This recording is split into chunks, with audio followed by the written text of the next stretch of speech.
Hey, this is Rob Pennington from By the Grace of God, Jupiter Hearts, Endpoint, and you are listening to The New Scene.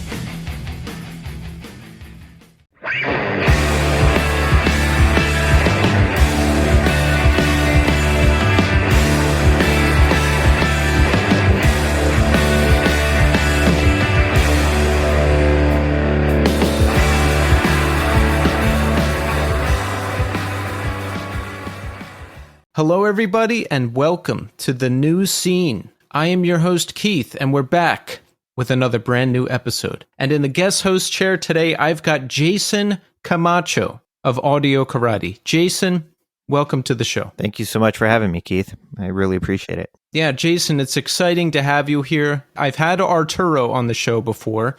You may be familiar with that. But now I have you here, and Audio Karate has some new music coming out. This is the first music Audio Karate has recorded in what, almost 20 years? Yeah, I mean, the first new music, we recorded it in 2021, so definitely anything post 2006. That must be an incredible feeling. It was super scary in some regards because I feel like every song you write, at least for me, I'm like, okay, that was it. Like, I will never write another riff that is catchy or anything that Arturo and those guys will approve of. And that was it. I blew my wad and we can't do it again. So I think there was some apprehension on sort of all of our parts as to whether or not we could do something that first and foremost we'd be satisfied with, right? And that we can take to people that we value their opinions, and certainly people who've listened to us for 20 years and not feel like, oh, here we're doing this because screw it. Like, no, we're happy with it. And it's something that I think stands up to anything we've done. So it was a cool experience. I love it. Yeah, I know that feeling. I think every band is going to be my last, you know? Sometimes every song going to be my last because once it's done, it's done. But that is not the case. That is not the case. And you know what, Jason? I'm glad you're here. I'm glad Audio Karate has music coming out. And I'm also very happy about today's interview subject, Dave Smalley. Dave Smalley, Jason, can you believe it? No, it's freaking legend, man. Really. Yeah, I've all right. To say he's done everything is an understatement. DYS, Dag Nasty, All, Down by Law, Don't Sleep. We cover everything. And Dave, you know, this is a really special episode. Dave has really got away with words and away with a story. And this just covers the gamut of everything we love to hear about. Great old scene stories, fights, working with Ian MacKaye, all the classic bands that he's been involved with. We cover everything.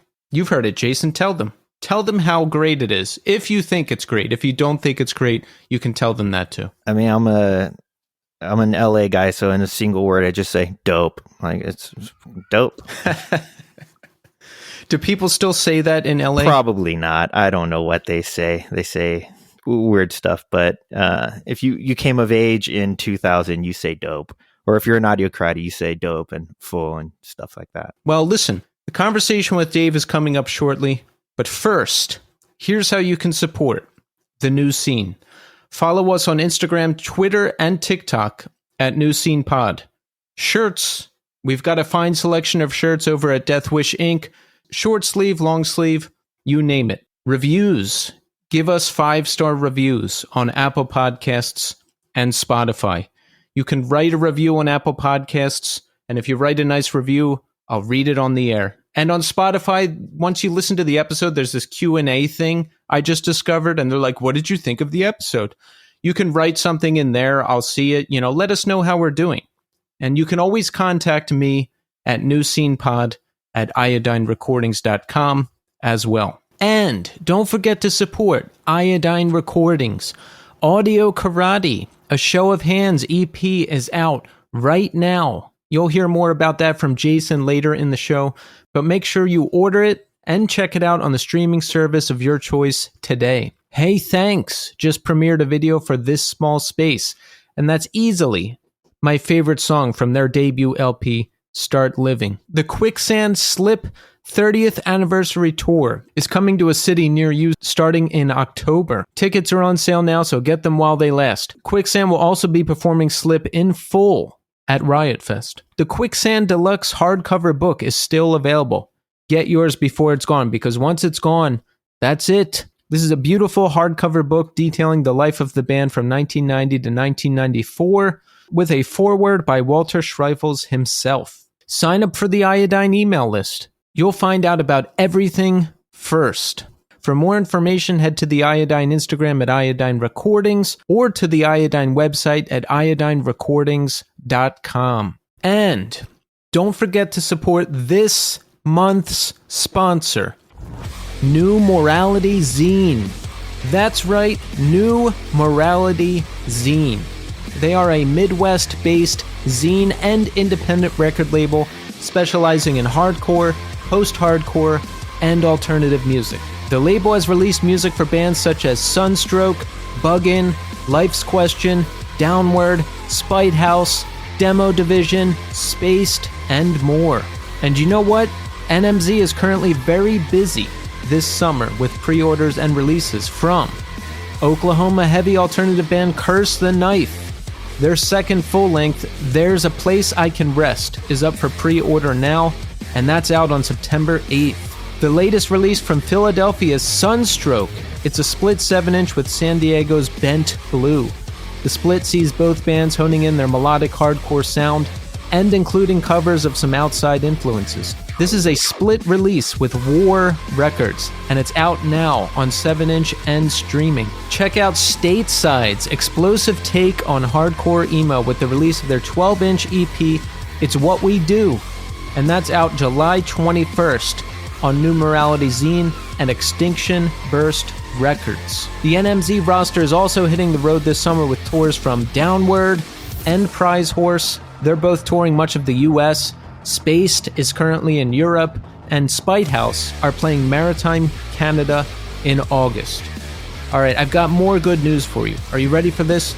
You can get 10% off any order in the NMZ web store with the code NEWSCENEPOD. That's all one word, NEWSCENEPOD.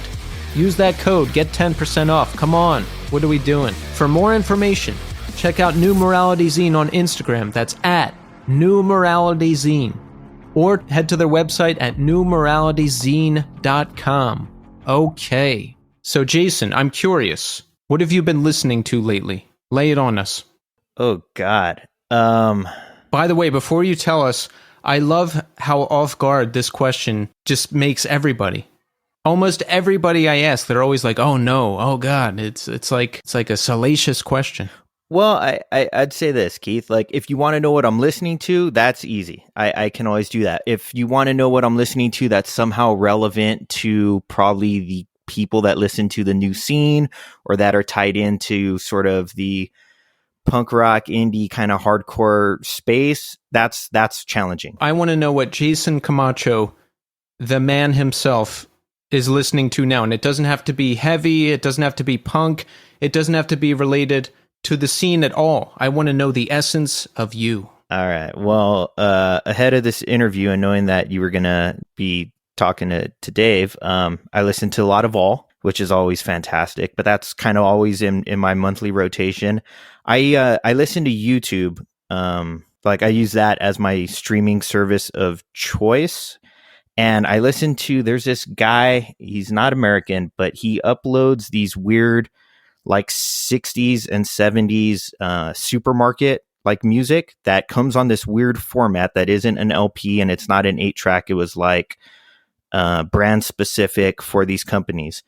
And I love it. I love everything about it. It's like orchestral and it's nostalgic and it's kind of mid-century American and it's just good background music to life. It's my favorite shit in the whole world. Like the guitars and the bass and the strings, and it's wonderful. Whoever was playing the music are like fucking tens. So I've been listening to that a lot. There is a group called the Escorts, and they did a record in prison. They were all prisoners, and an A&R guy from Motown discovered them somehow in the 60s and somehow convinced the prison board. They were in, I believe, New Jersey in a prison there, and they got 9 hours of recording time in the prison. And I listen to that a lot. So that's like sort of like Chicano oldies. My dad and was into that and kind of lowrider sort of gangster scene. So that music is a big staple and sort of what I grew up listening to. And then in terms of stuff that would be more sort of guitar driven, Audio Karate recorded some music last month. So I've been going through the mixes and edits and listening to those a ton, and I'm actually happy with them. So that's amazing, right? Always a bonus when you're happy with the music you're writing and recording, because we are our own worst critics. Yeah, without belaboring it. So Taylor Swift did Taylor's version, right? So we've started recording. I don't know if you checked out when Thrice redid The Artist in the Ambulance as sort of like hey, this is a modern take on it. Yeah. So our first record, Space Camp, we were never really happy with the production, and we really weren't ready to make like a true record. And it shows. Like I can't really listen to it. I can listen to Lady Melody and Malo and Otra, and I'm okay with those. But I listen to Space Camp, and it's just like cringy moment that probably only we can hear in the band. But it's just moment after moment of stuff that I would like to change. So we've started as kind of one-offs when the band gets together, because we don't all live in the same state.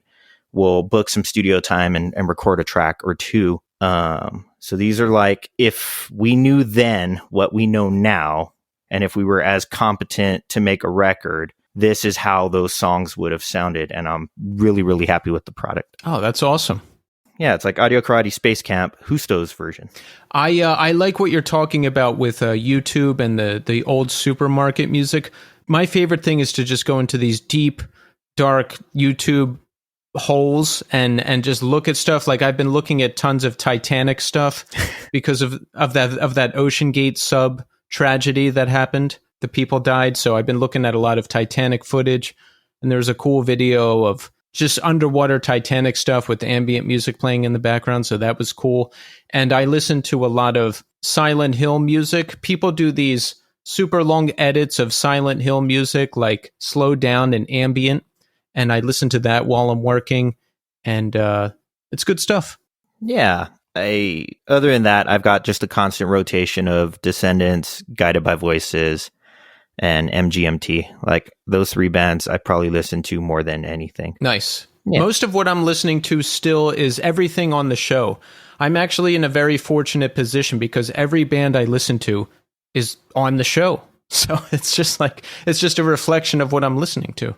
Did you ever think you'd be in a position to be doing that? Like, oh, I listen to this guy. Oh, hey, I'm talking to him next week. No, never. And it still blows my mind every single week. Yeah, you guys have some really awesome guests, so thank you for slumming it with me and allowing me on. Hey, no, you're a guest, and I'm very, very excited to have you here. So listen, check back in with me and Jason in segment 3. We're going to talk to Jason some more. He's got some history with All and some commentary on Dave Smalley. We'll talk about that. We'll talk about everything that's going on with Audio Karate. We'll talk about ourselves. We'll cover everything. But right now, we are going to speak to Dave Smalley of Dag Nasty. Enjoy. All right. We are here now with Dave Smalley. Dave, welcome to the show. Hey, thanks so much, Keith. It's really nice to be with you and speak with you and your audience. Thanks so much for having me. Of course. Dave, it's great to have you here. And you know what? To say that you've done it all, I think, is a bit of an understatement. DYS, Dag Nasty, All, Down by Law, and of course now Don't Sleep. Don't Sleep's got a new record coming out. And you know what, Dave? We're going to cover all of that and more.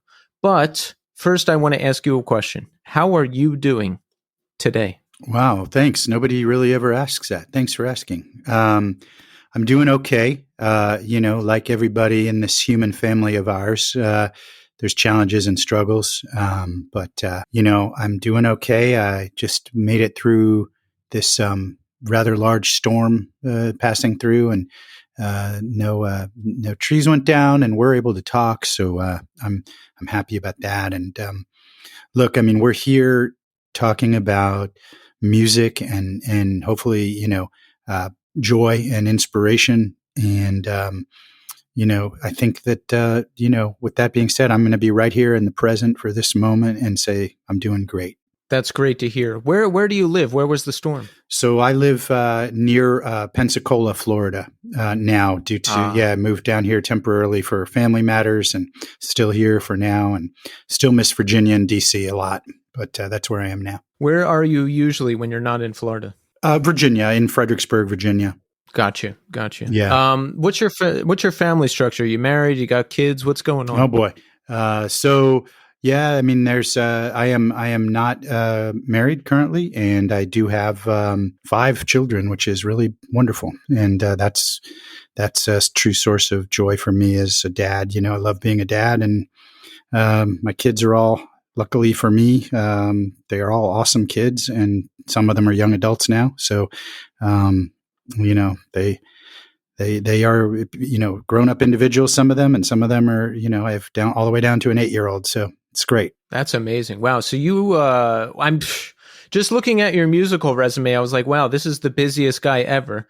And you have that, you have you going to college and grad school and all of that, and kids on top of it. I wonder how you find the time and the energy. Well, that's a great question. I think I have bags under my eyes that probably attest to, you know, some years and lack of enough sleep. But yeah, I mean, so nobody can ever have, you know, everything perfectly balanced in life. You know, I just watched that movie recently, the Elvis movie that came out a couple of years ago. That was such a big hit that you know, got nominated for some Academy Awards and things. And first of all, I thought it was really well done. And you know, Tom Hanks was incredible in it as in the role of the Colonel. I didn't even recognize him, and his portrayal was very commanding and insidious. You know, just you were like, oh, I really don't like this, you know, this character. You know, and it's true. I don't think Colonel Parker was meant to. You know, he wasn't a good dude. You know, so anyway, the reason I'm saying that is you got a sense in there of how much Elvis was pushed, pulled, you know, squeezed, and never quite got to do actually some of the things he really wanted to do, which I didn't know that until the movie. For instance, he never really got to go to Europe. He went to Europe as you know, when he was in the army, as a GI, but he never got to go and perform as Elvis Presley in Europe and like he wanted to do in Asia.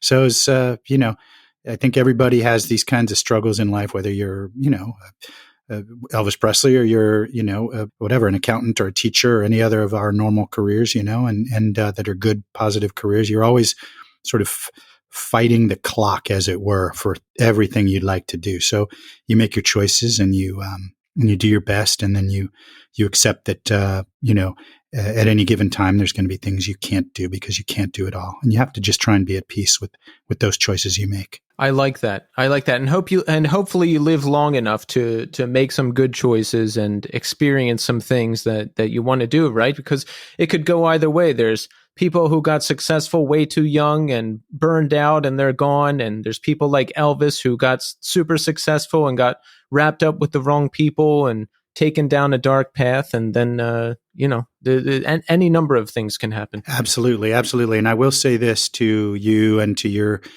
audience. You know, I've lost friends. I lost some during COVID and I've lost, you know, both my parents and other things. You know, there's been some serious loss in my life, and my one of my really good friends, Kenny Brown, who was a great tattoo artist from Harrisburg, Pennsylvania, actually, which is where Don't Sleep is from. And then Kenny moved down to Fredericksburg and opened a tattoo studio, and he's a fabulous artist, just absolutely, you know, an incredible artist. And most of my good art on my body is from Kenny. So in fact, I kind of want to do a photo shoot at some point, not out of vanity, but simply to document some of Kenny's work. And he always loved doing me because, you know, he had this saying, Kenny Brown did. He said, "Go big or go home." So when he did like a Ghost Rider or a Batman, or, you know, I did a Motorhead Ace of Spades or whatever, like he did all of those for me, and he go big or go home. So they're all pretty big and they're all pretty colorful and vibrant. So I really want to pay homage to Kenny Brown. But anyway, yeah, I lost Kenny. The world lost Kenny, great talent, you know, in the last couple of years. So yeah, loss happens. So I would encourage everybody to hug your loved ones and your pets close, you know, and don't forget your pets because they love you and they need you. and then to realize that, it sounds kind of like a cliche, every day's a gift, but it kind of is.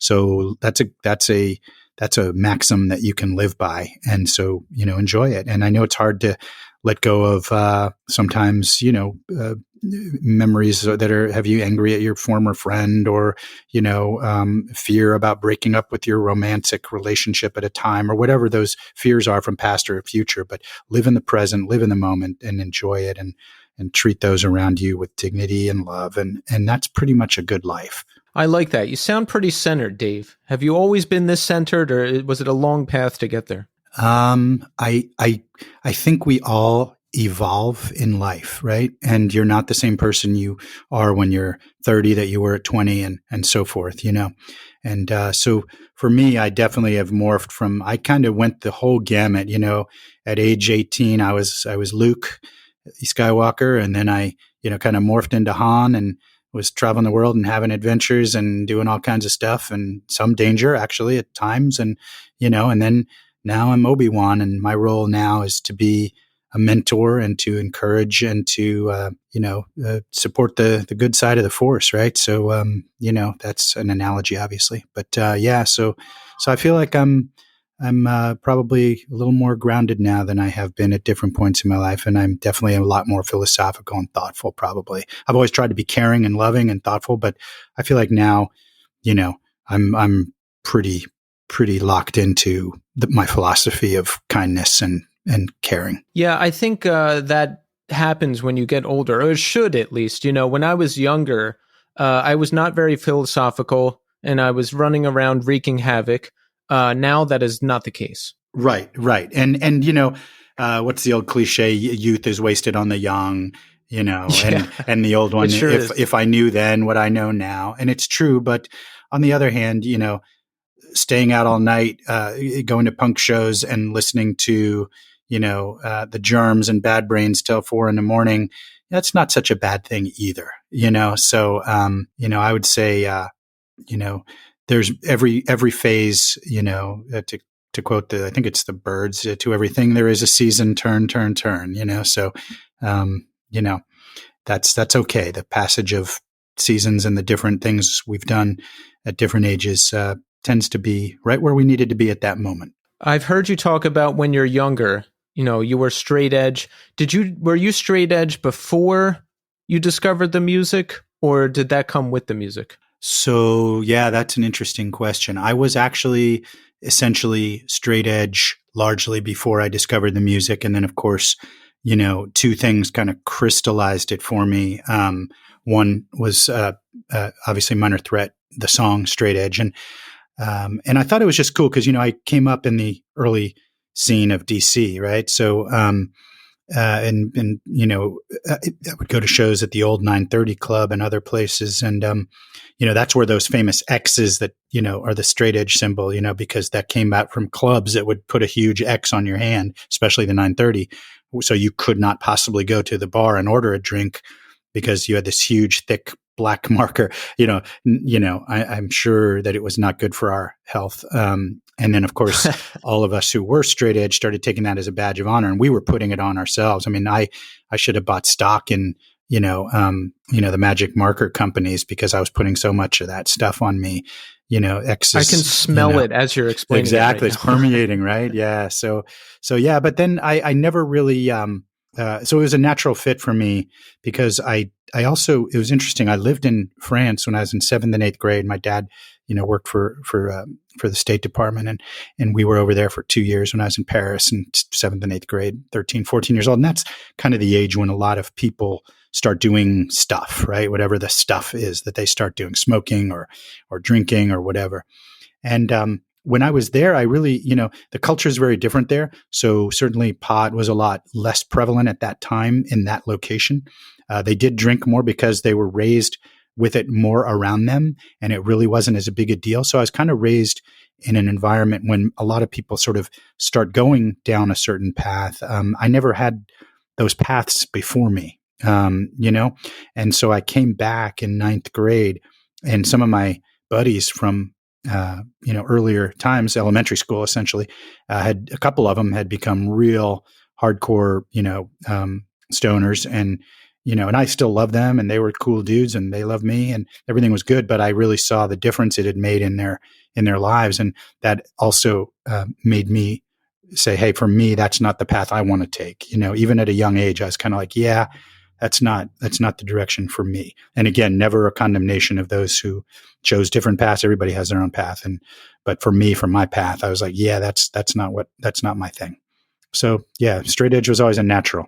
I find that fascinating because I've heard you talk about too, like kind of it was a response maybe as well to the 70s and like all the drug rock and everything that was going on. Absolutely, Keith. Absolutely. In opposition to that. Yeah, for sure. I mean, so what people forget is that the 70s, you think of like disco and maybe like Journey or whatever. I don't know, Journey might have been 80s or whatever, those kind of REO Speedwagon, whatever those kind of bands are that were like huge arena rock and maybe not too much like the stuff that you and I probably love. But 70s had some amazing rock bands, right? Like The Who at their peak, Zeppelin, just you could go down the list of amazing, and then obviously 76, everything changes with the Ramones and the Pistols and the Clash and stuff like that. So the world gets turned up on its ear at that point. But there was a lot of excess in rock at that time, and so if you were a young rebellious kid, you're not just rebelling against authority and rules and things like that, which is a good thing to do when you're young. And then, but also, we were rebelling even against our own rock world. Like we were like, no. So instead of a 20-minute rock solo, guitar solo and a rock song with the 20-minute drum break too, we were like, we're going to write a 1.5-minute song that's so fast and so furious that it will leave you slack-jawed and exhausted, after 90 seconds. That was kind of the unspoken goal. I like that. So, wow. So what an upbringing. You're in France for 2 years. I guess you come back at some point. You moved to Boston in 81, and that you discovered the scene up there. And then we know you started DYS shortly after that, but how old were you? Why did you move to Boston? So it's really kind of nerdy, but I wear my nerd badge with pride. So yeah, I actually read a book when I was a little kid, probably maybe 8 or 9. I read a book about Ted Williams, and for those who aren't aware of who Ted Williams is, he was the last player in baseball to hit 400. So no one has done it since, to retire with that as his as a full-time player who, and he also, by the way, did that despite leaving the team and going to serve, in the Air Force, I think, as a pilot, and and fought in combat in World War II. So I mean, here's this guy just talk about doing everything. He really did, and came back. And the greatest story about Ted Williams is his last game. The manager of the club, the skipper, said, "Hey, do you want to just sit out today? Because, if he went up 4 times at bat and then struck out all 4 times, I think it may have impacted that 400, right? And that 400 batting average." And so he said, "If you keep me out, I will kill you." And he wasn't in it for the records. He was in it because he wanted to play and he loved the game. And I always loved that. And I know that sounds weird, but that's one of the reasons why I always kind of rooted for Boston Red Sox in sports, as a young kid. And so, and keep in mind at that time, DC didn't really have a team, right? We had the Senators for a little while, and then they moved to Montreal. So there was no baseball team for me in DC per se. So I was like, and I kind of always liked the Dodgers and the Red Sox. Those are the 2 teams that I kind of followed. And I really liked all teams in baseball, still do. I mean, I play fantasy baseball and I love watching different weird games that I have no, connection geographically or historically to, like Oakland A's against, the Cleveland Guardians or whatever, I'm like, I'm good. I'm like, I don't know any of the players, I'm just going to watch the game. Right. It's just great. So that was literally one of the reasons why I looked to go to Boston was this little book, this little story of Ted Williams back in early days. So, and then, I ended up going there and really connecting there as a spark that I had to with it. I, obviously went up to visit it and loved it, and think it's a great town still to this day. It's great. I love it. I'm not there often, but I love visiting the city when I can. But you got there, so did you get connected with the local punk scene there? Yeah, so early on, like my first week, really, all the again, you talk about the straight edge thing and everything, and the first weekend, and everybody else is starting to do their first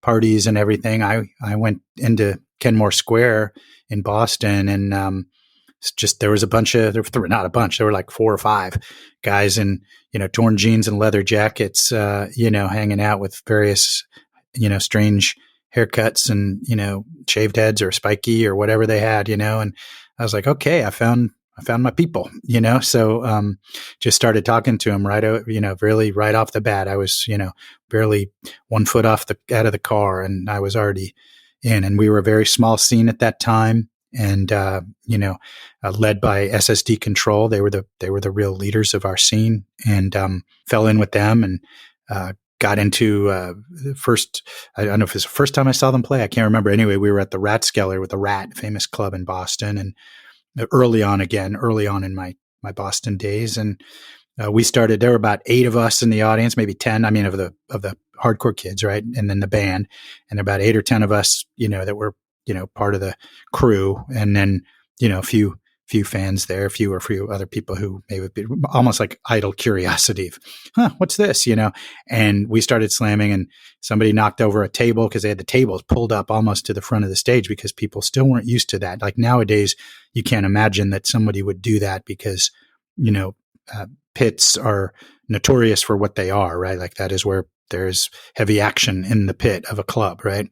So there's slam dancing and stage diving and every other thing. So, but back then it was very new. And so anyway, somebody knocked over a table, and before you knew it, the bouncers were already freaked out, and that was all they needed. And I remember feeling, so I got picked up right from behind, and I was probably a $120 sopping wet, right? So I was not a fearful dude by any means. Anyway, so I get picked up in the air, and what did I do? I it was just instinctive. I punched the person who was lifting me up, and because he was trying to choke me, right? It wasn't like he gently picked me up. Like they would grab me. I should have put that in. He was grabbing me by the throat, was lifting me up, trying to kind of choke me. So I punched him. Well, he let go, but he quickly grabbed me again and slammed my head twice into a pillar in the club. Oof. And then I got thrown out, and I was literally like out in the back alley behind the Rat, and I'm on the ground bleeding with my head kind of profile, right? Like on the ground looking sideways. And then the next guy, his name was JT, he gets tossed out, and he's literally, it was so funny. He's facing me on the ground, like split, knocked almost unconscious on the ground, looking at me. I'm looking at him. Blood is pouring from my head. Blood is pouring from his eye, his right above his eye, got cut. And we're looking at each other like, and, I don't remember what I think somebody's like, this sucks. Yeah. Or whatever, and then, Katie, the cleaning lady, who is, a longtime friend of mine, she came outside and was like, oh boy, you poor guys. And she kind of helped us, get ourselves together. And, we went to, actually, I remember going back to her apartment, and she helped us clean up and gave us, some something to drink, and Coca-Cola, of course, or something, and then she had a rat named Sid and a rat named Darby. She had 2 rats, Sid and Darby. Obviously Sid Vicious and Darby Crash, which I always thought to this day it was so great to have 2 rats and name them Sid and Darby. Very, very funny, and so yeah, I remember, and then to this day, I am thankful and grateful to Katie, and think she is awesome. So yeah, those are the kinds of things that'll bond you to someone real quick. Wow, that's like prime time hardcore punk. I mean, we're in Boston. It's the 80s. We're getting beaten up. I mean, this is it. This is what it's all about. Yeah, and I should say also, one of my memories from that flashback memory there was Jamie Sharappa, who was the bass player for SSD Control. I remember him trying to take off his bass and jump in to try and help me, and another bouncer grabbing him and throwing him back on stage. So Jamie, great guy, love him, and he probably doesn't even remember doing that, but I sure do. And it meant a lot to me, So when did you decide to start DYS? How does that happen? Pretty early on. So there was a record store. It's still there, unless I changed in the last year or so, but there was a record store called Newberry Comics. And that was on Newberry Street. That's why it's called Newberry Comics. And they did sell comics, and they sold comics and indie records. Like if you wanted a punk record, that's where you went.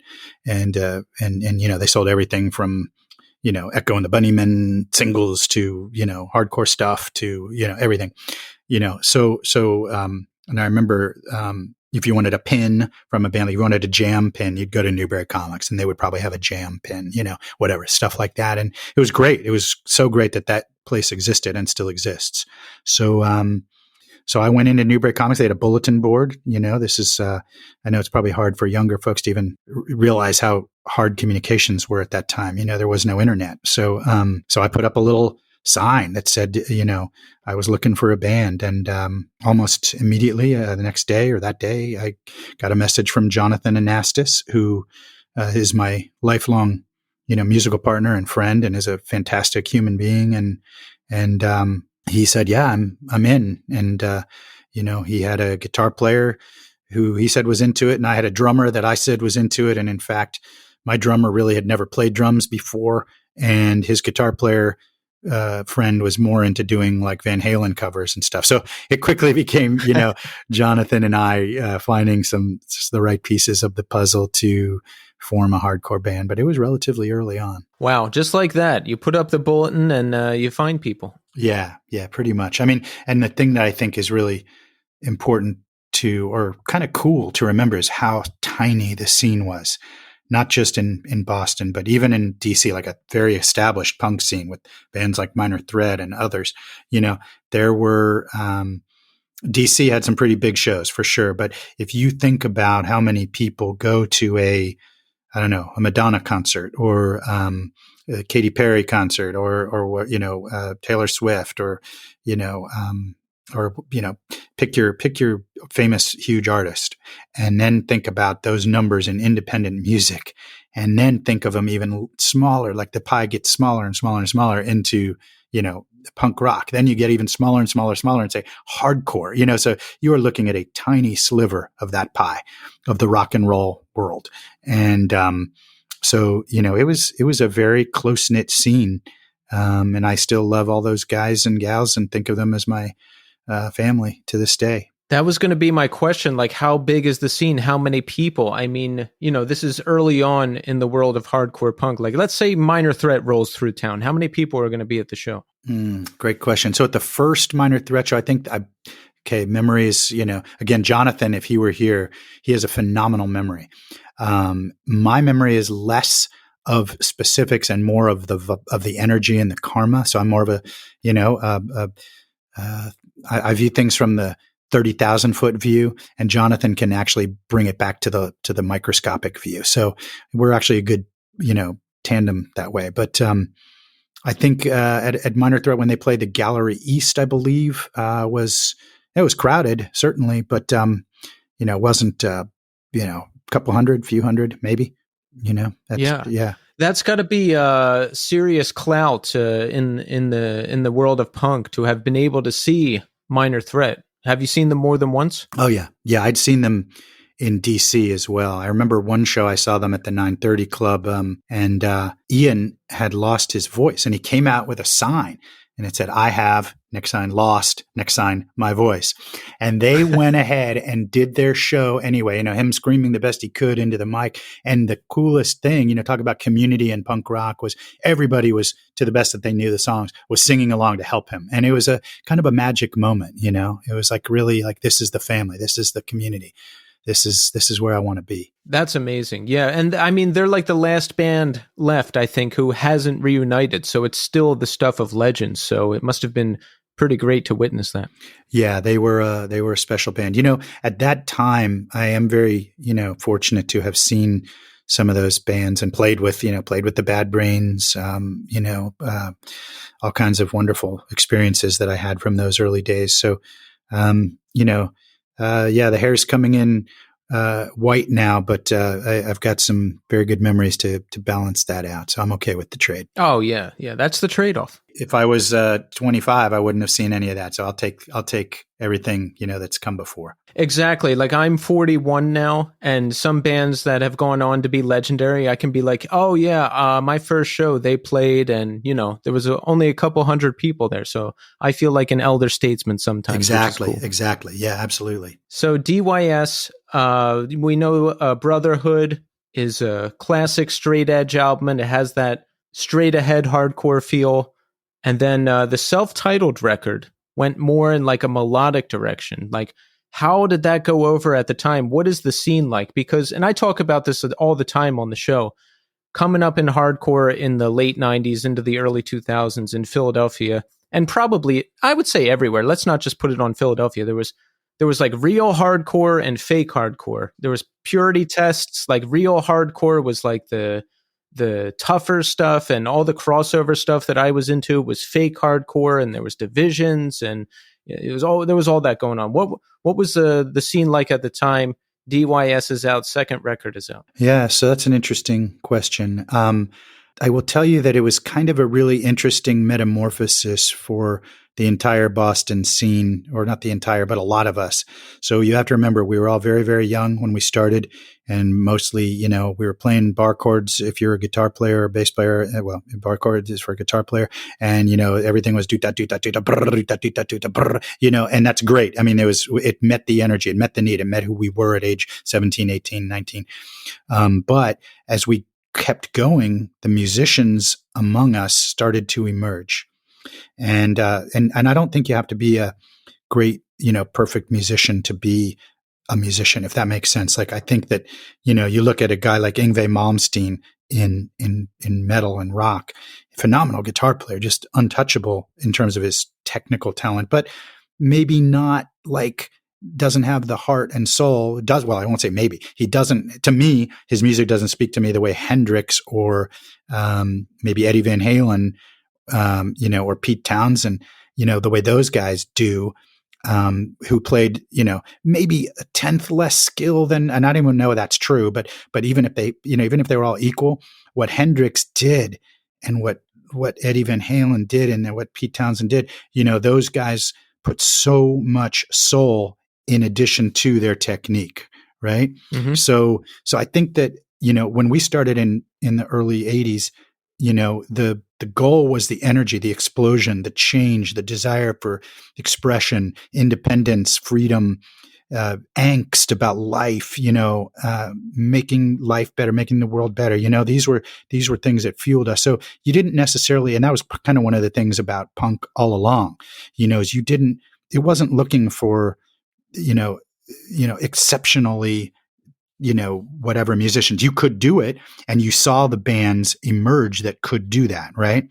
But even if you could just do 3 chords, you could form a band and be great, maybe. So around the 83, 84 mark in Boston, to a man, I would say all of these bands started to morph into more rock and metal. And I would include in that certainly DYS, SSD Control, the FUs had a great rock and roll type record. They started, and Jerry's Kids, and Gangrene, Chris Doherty, fabulous guitar player, So we all started getting better and also kind of taking off our own, like when you see the thing with what do they call them, the blinders around your eyes, so you can only see straight ahead, right? So our blinders were taken off, and everybody was like, if I knew my fingers like this, I can actually play a lead, you know what I mean? And that started to evolve really, and everybody was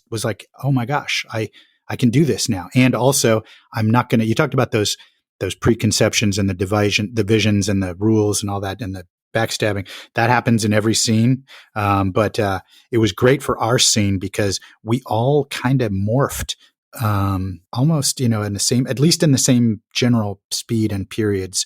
So by the end, Boston was known, by 85, 86, Boston was known for, for being a rock and roll punk hardcore, kind of scene. And I mean, heck, SSD Control had an album called How We Rock, and and it was a great album. I love SSD Control, or SSD as they became, and then the second DYS record. So we were kind of like, we love Iron Maiden, Priest, Metallica. I'm talking, Kill 'Em All and Ride the Lightning, Metallica, and in fact, when Metallica came to play the Channel, I don't even remember what year it was, but it was certainly fairly early on. A good chunk of that audience that was there going nuts for them was the Boston hardcore scene. Most of us went to that, and this is still with Cliff Burton when he was playing bass in Metallica. So I'm very happy and glad that I got to see him play live as well before he passed. So oh yeah. So in fact, I remember at that time I ended up working for Newbery Comics, right? And I ended up, once I had, I was a dishwasher in college for a while, and then I got a job at Newbery Comics because I knew a lot about comic books. So anyway, I remember telling my boss, I have to have that day off, and she said no, and I said, okay, I'm quitting. I literally said I'm quitting my job.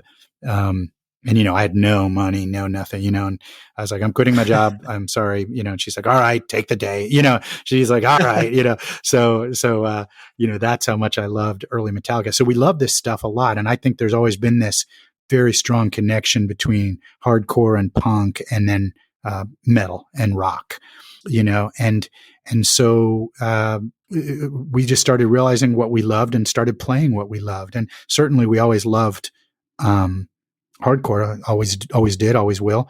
But we realized we could do other things, and we just started to expand. Started to come out of the cocoon a little bit and stretch your new butterfly wings. So that's what happened. I think that's just what everybody goes through, or most people go through when they come up in this scene, because all those bands you named, it's before my time, so I'm not intimately familiar with them. So I just think of them as like classic hardcore punk bands. So to hear you say that they went in a more rock and metallic direction, I'm like, wow, like that's what happened to all of the bands I grew up with too. There was a youth crew thing happening, and then you have your Quicksands and your Rival Schools and all the post-hardcore stuff, and then emo from that. So it's the same thing that happened all over again, but with newer bands. Yeah, for sure. That's a good way of putting it in terms of it's happened with different waves as well, for sure. DYS comes to an end around 85, and you move back to DC? That's right. Yeah. So you moved back. Why did you move back to DC? College is over? Yeah, college was over, but more importantly, it was just time. So, first of all, there were a lot of people in the hardcore world and punk world that were not pleased that bands like DYS were going in a more rock direction. There were a lot who were, but there were some who were not. And I think that we had kind of reached the stage where we had to decide, do we want to keep going? And in fact, we went down to meet with Elektra Records, and Michael Alago, who signed Metallica, actually. And we talked to him, and he was interested. In fact, if you ever get a chance, Drew Stone, who's a friend of mine, is a great director, and he wrote he directed a movie called Who the F is That Guy, and is this guy, and it was about Michael Alago. So anyway, but Michael and another guy down there wanted to talk to us, and they said, "Hey, look, we really like you. What direction are you going? We're curious." And we're like, well, we're still trying to figure it out ourselves. And I think if we'd kept going and stayed in the metal scene, my life story might've been very different, but, I just was, my heart has always been in punk rock and in that world. And it was really hard for me to imagine making a full transition to a different genre. So, I remember we all went out for dinner in Kenmore Square, at a restaurant that we always used to go to, Charlie's. And we were just sitting around. It was the band. And we all said, yeah, let's call it. It was so unofficial and undramatic, and it was like, and we just kept on eating, having our meal and talking. And, it was a very natural break. That's rare. It is. Absolutely. Yeah. Especially when you're young, because usually you're fighting or someone's not getting along or there's some creative difference. But wow, that's a rare story that everyone just got along. So that's a good thing. Yeah, I love those guys still. Andy, Ross, Dave, Jonathan, me, But I will say something interesting to me. Jonathan just pointed out that this is the 40th anniversary of Brotherhood, of the album Brotherhood. So talk about feeling a little bit, older. So 40th, and we're going to potentially maybe do some couple of concerts to celebrate that toward the end of the year. We'll see if things work out. I hope they do.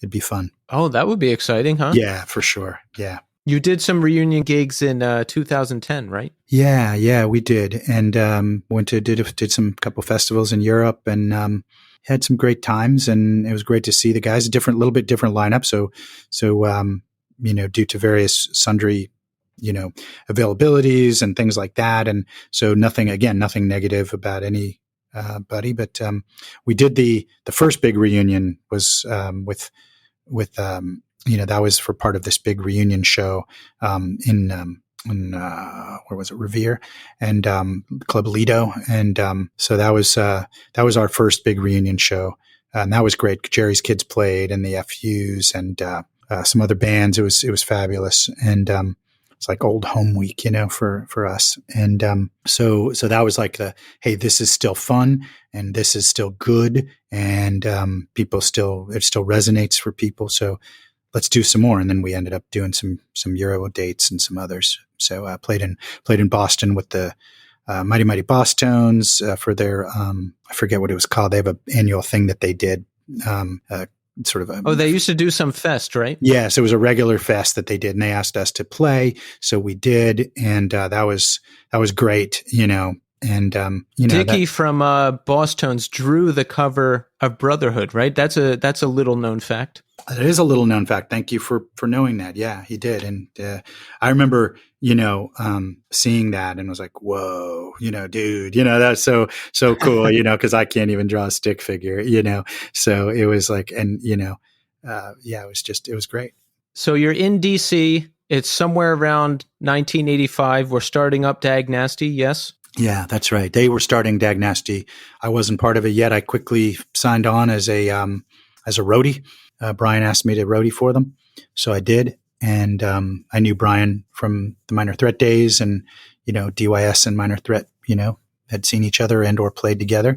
So I knew Brian, and that's also when I first met Bill Stevenson and some others guys when he was in Black Flag. So those early days were fairly significant because there were, again, so few of us that we all kind of met each other and knew each other. And so anyway, yeah, Brian, as soon as I got back to DC, I called Brian. He said, yeah, come on, let's go. And he drove me around in his, I think it was his father's red CRX, Honda CRX. And we listened to a cassette of the demo, the 4-song demo or whatever it was that they had just made. And so I listened to it and loved the music so much. And, he said, hey, we could use a roadie. And I'm like, yeah, sure. That sounds great. I actually roadied for SSD and other bands in Boston occasionally, and that was more like I wasn't roadieing like a, professional. In fact, I was probably more hindrance than help, but, happy to lift an amp or drive a vehicle or stand guard while somebody's, changing or whatever, and, that was, I was happy to help out the Dag Nasty story. And, it just kind of evolved into this thing where they needed me to step in, and I was happy to do it. How does that happen? The first singer leaves, right? Do they just say, hey, do you want to do it? Or do you tell them I want to do it? How does that work? Oh, no. They told me, they were basically, they're like, come over to, so the band used to practice in Colin the drummer, in his dad's basement. And so they asked me to come over, and I did. And they said, yeah, we're, and they had a tour scheduled with the Descendants imminently. So they're like, yeah, you're the singer now. I was like, oh, cool. Okay. Yeah. Because I love the music so much. It really spoke to me. And so I was happy to do it. And we all bleached our hair together. And, that was like a bonding ritual for Dag Nasty, and when you see those early pictures, we all had bleach blonde hair. So it's pretty funny. And, so we were we were an M80 firecracker, if people know what that is. A huge bang, lit the fuse, made the huge bang, ears ringing, and then thank you, good night. That was my Dag Nasty story. We did one of the, my favorite albums of my career, and then called it a day for me. Yeah, you have an album out on Discord. I mean, that's got to be huge, right? Yeah, for sure. Yeah, and especially, given my absolute love of and respect for, Discord in general, and then Ian MacKaye in particular. He's one of the, true icons of our world. So yeah, absolutely. Do you work with him at all when you're putting out the record or recording or anything, or do you have like a lot of interaction with him? So yeah, Ian and Don produced the record actually. So Don Zientara, who owned Inner Ear Recording Studios, which was at that time, again, in his basement downstairs. So that's where we recorded the album, in Don Zientara's basement, also known as Inner Ear. And Ian was there. So we were definitely working together, and it's a little intimidating to be there with him, because at that point, even then, even back then in 1986 or 85 or whenever it was we recorded that thing, he was already, he was Ian MacKaye already, right? So it's a little intimidating, but in a good way. Not that he, did anything but encourage. He was incredibly encouraging. And, obviously from what you hear on the record, he and Don knocked it out of the park in terms of what they were able to get out of us and bring and record onto the tape, Oh, yeah. What's the vibe with the scene at the time? Because, Dag Nasty is more of a melodic hardcore thing. Where does that stand overall in the scene and with what's going on at the time? Do you guys fit in? Are people into it? Is there like other stuff going on? What's the story? Yeah, that's a good question. Ironically, so let me, how I told you kind of all the bands in Boston had kind of gone in a more rock and metal direction. Well, DC was evolving in its own way. And you listen to some of those bands, 85, 86, 87, obviously Rites of Spring, some other bands, Gray Matter, some other, I'm trying to remember who else, but there were a number of bands at that time, Beefeater, but certainly there was a lot of DC area bands that were sort of evolving in a very different direction, a little more artistic. And so the cool thing, I think, for Dag Nasty was, we kind of like before when I was describing how the Boston bands were like, wait a minute, I don't need to only play bar chords. I still can love bar chords, but I can also play a solo. Well, that was kind of like what happened if you listen to Brian Baker's guitar playing on Can I Say, you hear Brian Baker unleashed for the first time. And, everybody, I would say all four of us were unleashed at the same time. And that's what made that record so freaking special, because everybody had decided to take off their handcuffs. Everybody. And it was the first time for all four of us, I think, that we were boom. It was fire cry. It was like, wow, I can sing and scream in key, right? Like I grew up singing in church choirs and singing in plays and musicals, and Guys and Dolls and My Fair Lady and things like that. So I love to sing. I'm like, wait a minute, I'm a punk rock singer who can sing and loves singing, right? Like, I'm going to do it. I'm going to be who I am. I'm entering my inner muse with this music, because this music that those three guys had created is calling me in a certain way to spark my spark and to spark my heart and my soul. And it was the most really great karma that I'd felt of that, like, pow. And it all happened for all four of us, I think, at that same time, pow, and I remember, Don was like, wow, guys, that's amazing, and he was in love with it. And Ian, said it was one of the best records that he, could imagine for Discord and all these kinds of great positive reinforcements.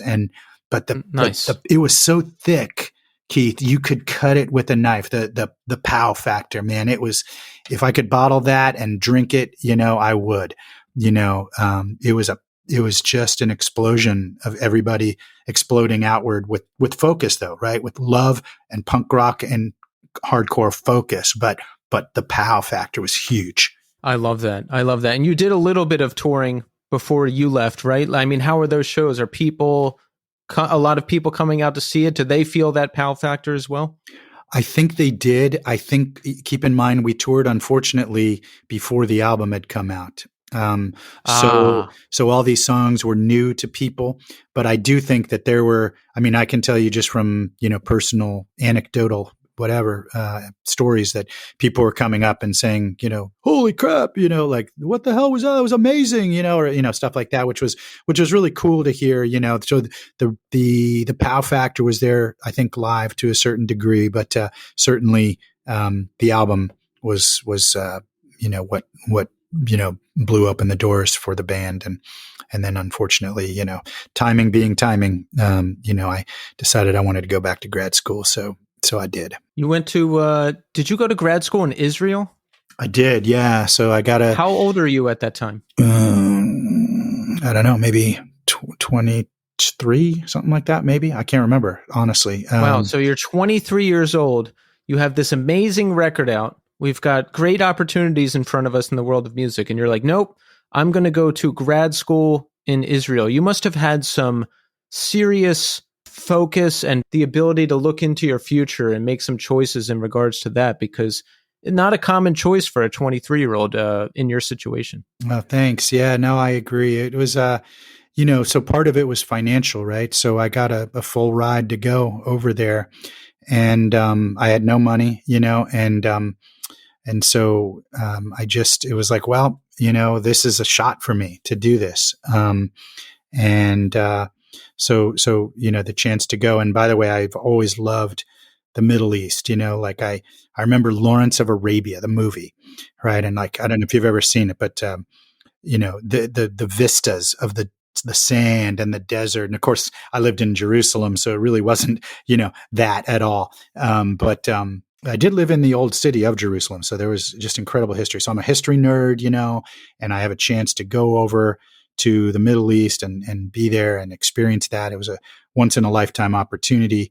And, I really wrestled with it and but made you make your calls in life, and I couldn't have done both, or maybe I could have, I don't know, maybe if we'd talked it through. The original reason I actually left was because I was going to go to NYU. I got a chance to go to NYU, to their Middle Eastern school, right? They have a school there called the Hagop Kevorkian Center for Near Eastern Studies, I believe. And, I still remember getting into that.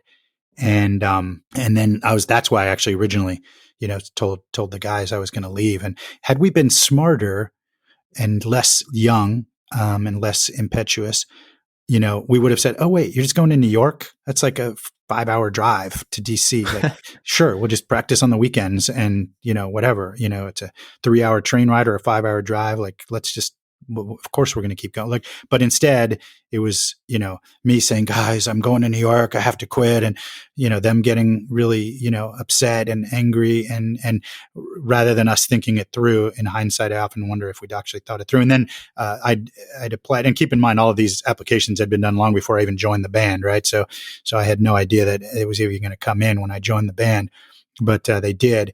And then, the Israel thing came along. I'm like, wow. So the whole reason I was going to go to NYU was to learn about the Middle East and learn about history and cool stuff, right? And I was like, now I have a chance to actually go, to there. And how often do you ever get that chance in life? So, again, growing up with my dad, living in France for a couple of years and just having that as my kind of background, I just, that was my muse, right, at that time. So that's where I followed my muse. Did you talk to the band after you left, or were they mad at you for a while? What was the vibe? Nah, yeah, it was a little rough, right? It was a little rough. I think we, I ended up coming back and, leaving Israel to join All, actually, and came back. And so you left grad school to join All? Well, I finished my 1 year there, and I had to decide whether I was going to stay and actually, finish and get a full, graduate degree there, or head back to the States. And while I was there, Bill Stevenson called me several times, actually. And this is when it was not cheap to call internationally like that. And he called me several times, and we talked about his vision for All, go for All. And I was like, you know what? Again, like, this is where I'm being called. I felt like, I'm this guy, I connect with him. I believe his vision. That's wild. How does he get your phone number in Israel? He got it from Mike Gitter, who did a fanzine called Triple X, XXX fanzine out of Boston. Mike and I had stayed in touch, and Mike, I think, said, "Hey, Bill Stevenson wants to talk to you." And I was like, "Yeah, okay. Here's the number." So you're in Israel on the phone with Bill Stevenson multiple times, and he's like, all right, we know Milo left and went to college, and Bill is talking to you about all, and he's like, we want you to come sing for this band. Yeah. Yeah. And it was in a way a little bit of a 2.0 of what, had happened with Dag, where, Bill called up and said, "Yeah, we're forming a new band called All, and you're the singer." It's like, "Oh, all right." And I was like, it Wow. wasn't even a question, but he knew that he knew me better than I knew myself, probably. And, so I had enormous respect for him, which has only grown over many years, as a songwriter and musician, so, even then he was like the greatest drummer in the world, and he became, of course, the greatest drummer in the world probably today, so. Do you feel like the luckiest guy in the world? I mean, you moved to Boston and formed DYS, who has a good run. You have a great run with Dag Nasty. You're like, oh, I'm going to go to grad school. Bill Stevenson calls you up and it's like, hey, we need you for this band. Yeah, very, very fortunate. And, I mean, when you get these moments in life, there's a lot of reasons to say no to different things, but there should always be a what if factor in life, and it doesn't mean you should always do everything, right? And there's a lot of bad choices people can make and do make, and we all have made. But, when you get a moment like that, you got to be nuts not to seize the day. Carpe diem, So what happens? You're in Israel. What, do you go meet up with them in Los Angeles? What happens? Yeah. Flew out there. I got back to Jersey, stayed with my girlfriend for a little while. Leaving Israel, stayed at her house and got a job. Still remember selling my record collection at a record store in New Jersey. I can't remember which one it was, but it was sort of a good. I liked the dude who owned it, and so they sold a lot of indie stuff and punk stuff. And I remember word got out, like, Dave Smalley sold his record collection, and kids were like coming from all over Jersey and Philly and, Pennsylvania and everything, because they figured even at that point, the old dog, so the old dog probably had some good stuff. So they, I did. And, so then I just hopped on a plane and got off. They picked me up at the airport and in the gray Descendants van.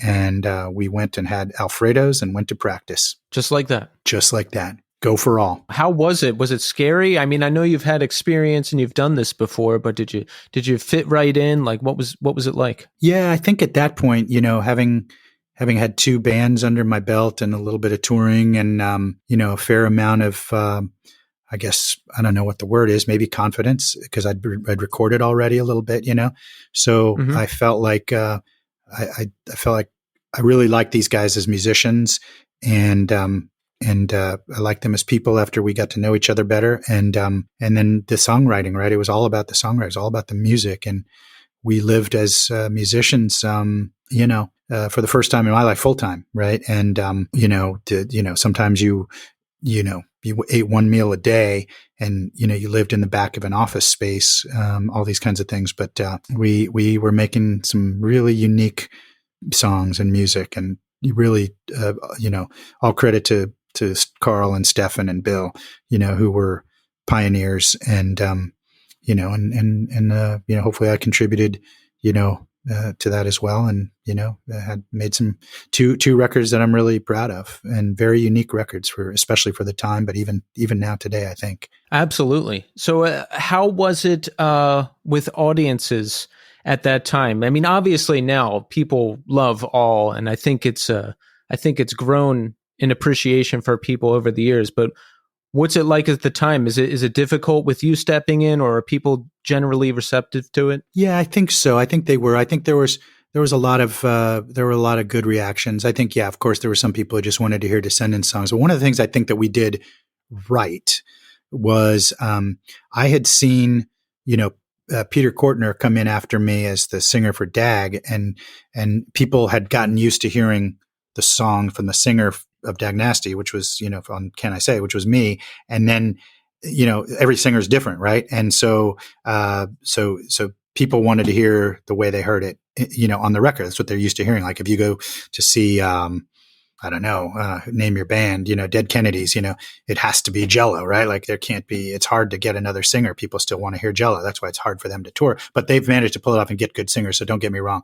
But I'm saying that, there are certain sounds that you just associate with the band, and so singers are the hardest ones to replace, not necessarily because we're so great or whatever. It's more like just you get associated with that sound, right? And so when I joined All, one of the things I asked Billy to do was like say, hey, I don't want to be, because I you got to be crazy not to know that Milo is a great singer and distinctive, very distinctive. But, the old expression, to thine own self be true, right? And I knew that I'm a hardcore singer. I'm a melodic hardcore singer. I am, I'm not Milo, and Milo's not, Milo's not Dave Smalley, and Dave Smalley's not Milo. So I didn't want to try and be somebody I wasn't. And so I said, let's create something from the ground up. And let's, we did a couple of Descendant songs as encores sometimes, and that was it. We were our own thing. We were going for all. So that's what we did. I think that's the way to go. It forces people to accept the new situation. It establishes you as what you are, right? And people aren't stuck on the past. Yeah, exactly. Yeah.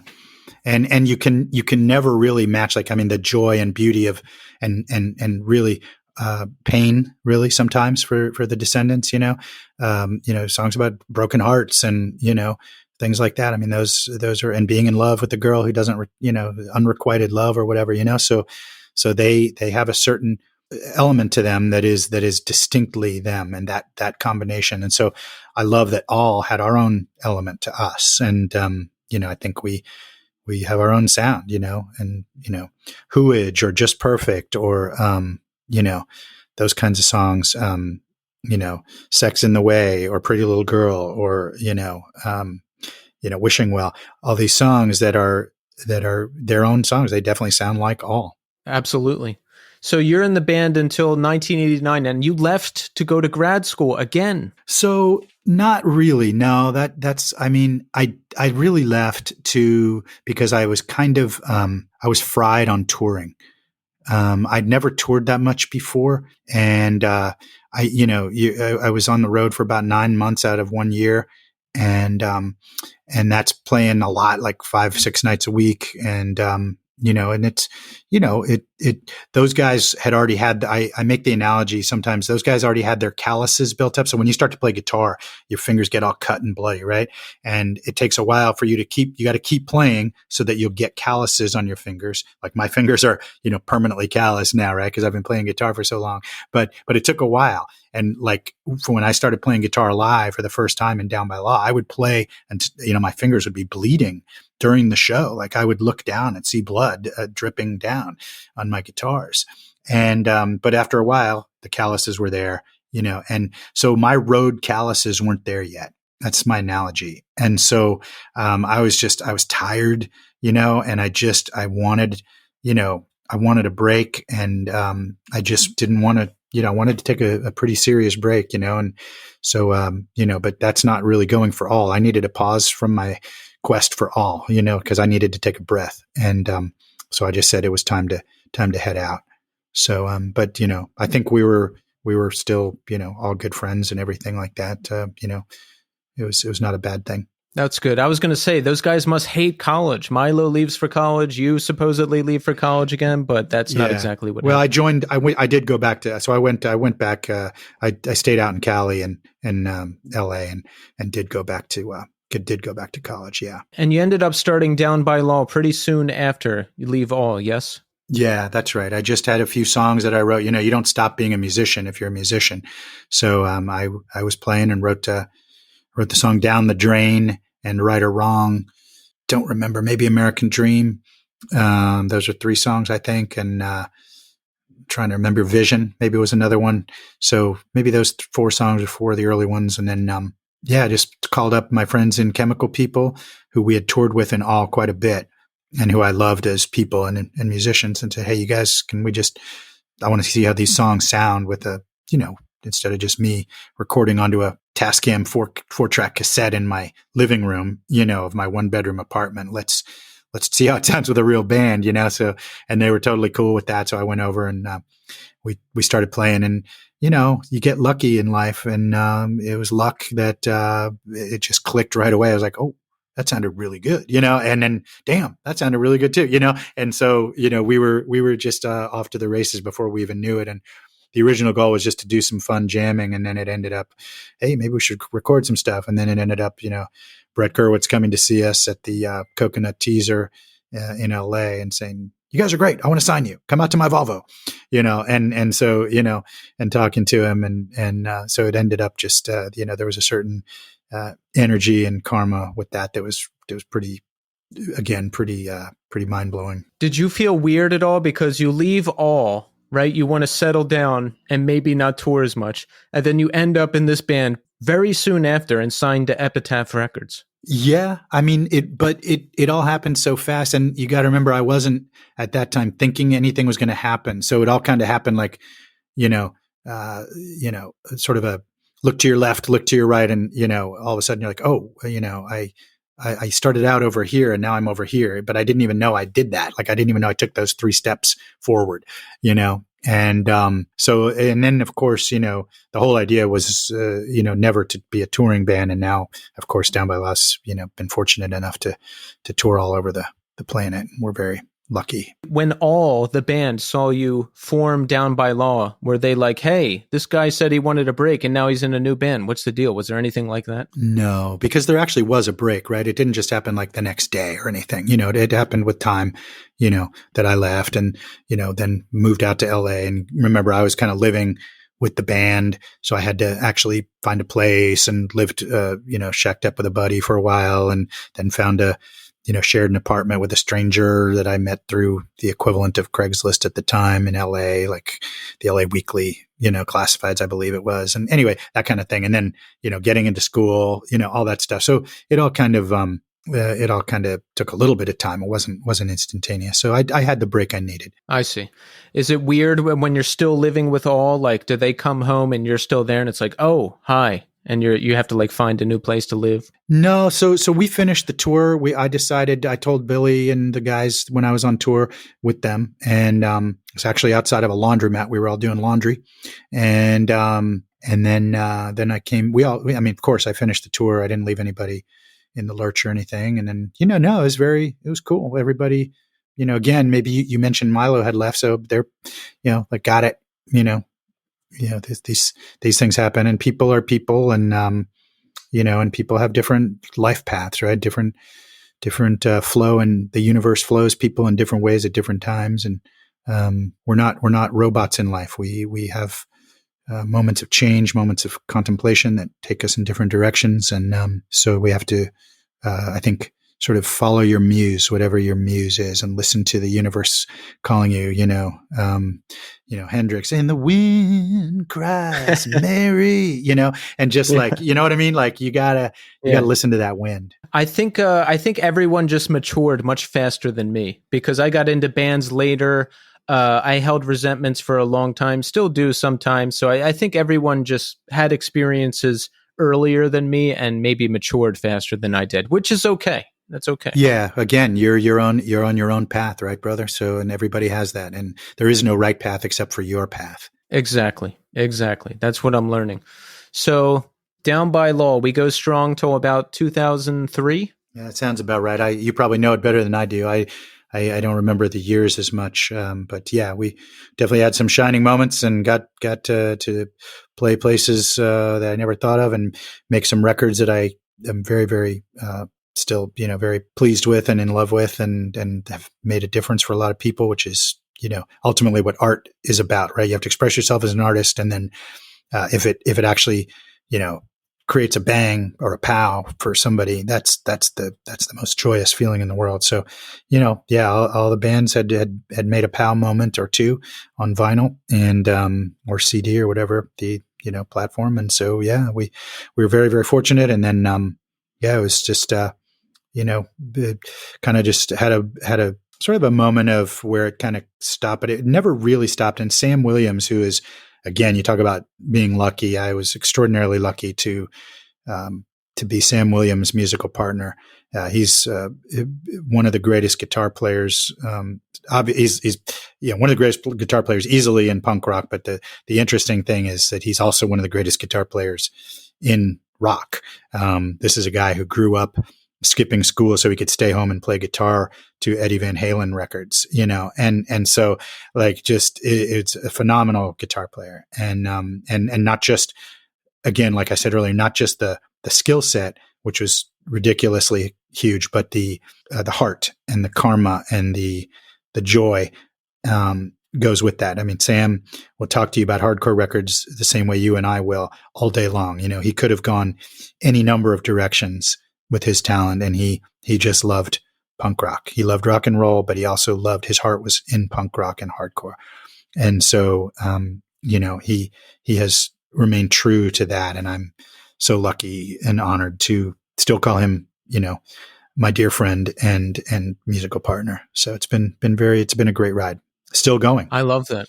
Yeah. Down by Laws is still together, right? That's correct. You still do stuff. Yeah, we put out a couple of, I think, quite good albums in the last few years. One is called All In, and the other is called Lonely Town. That was the most recent one.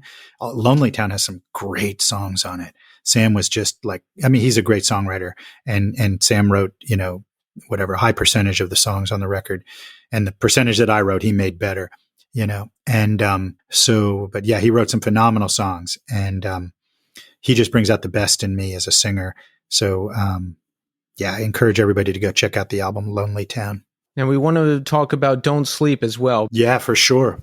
We've got a new album, Sea Change, coming out June 2nd on End Hits, and that'll be out by the time everyone hears this. So make sure you give that a listen. And there's 2 singles out now, Promise Made and Dead on the Inside, which are great.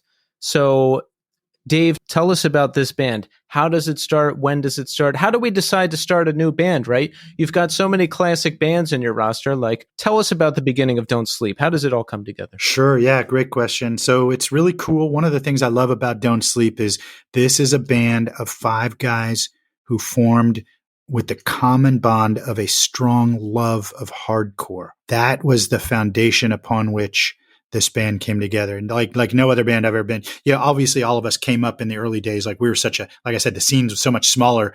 Like yes, you loved what you did and you loved hardcore and you loved punk, but like this band, Don't Sleep, is a band of guys who grew up in hardcore, right? And so they're very close. They're in Harrisburg, Pennsylvania.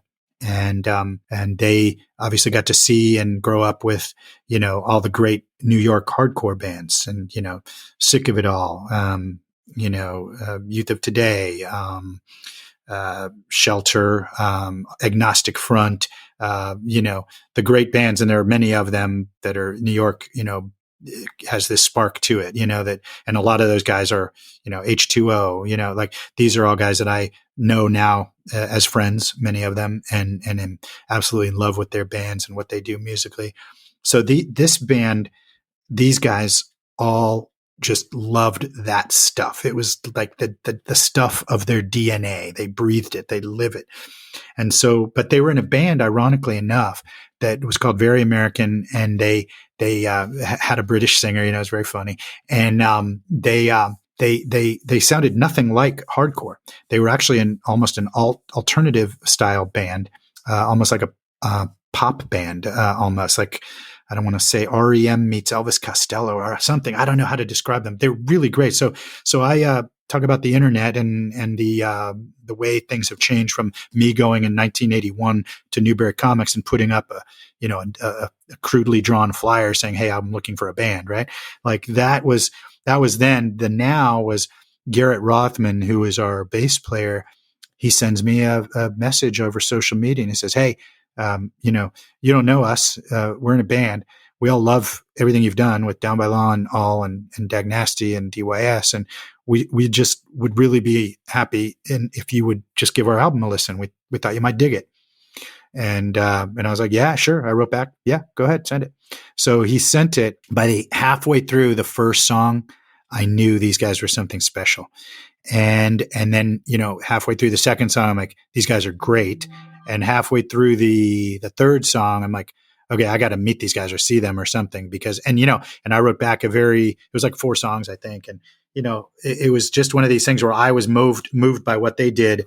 And we, you know, we started conversing, you know, electronically. And then of course, you know, you go to a phone call and then blah, blah, blah. Right. And, it was super cool. And, you know, and we just clicked as friends right away. And I went up to Harrisburg to do a solo show, and they opened for me with their band, the Very Americans. And then they played the encore with me that we did a couple of Dag Nasty songs. And there was just karma right there. It dripped karma that moment.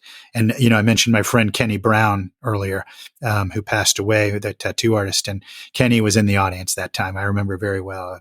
And he, you know, he was like, came up, brother, that was freaking great, you know, and like, you know, so there was something there right away. And, yeah, so we were, again, you know, you kind of learn not to pass those things up. So I didn't pass it up. So what happened? Did those guys and you team up, and that's how Don't Sleep came together? Yeah. And then we kept doing a few more shows, and eventually I did some solo shows with them playing as the band, right? It was me with a band which was them. And then finally they actually said, hey, we wrote some songs for you, and they sent it to me. And this is one time, you know, you'll laugh, you know, I was like, I heard it, and I don't even know if these guys know the story, but when I first heard the songs they wrote, I was like, God damn it.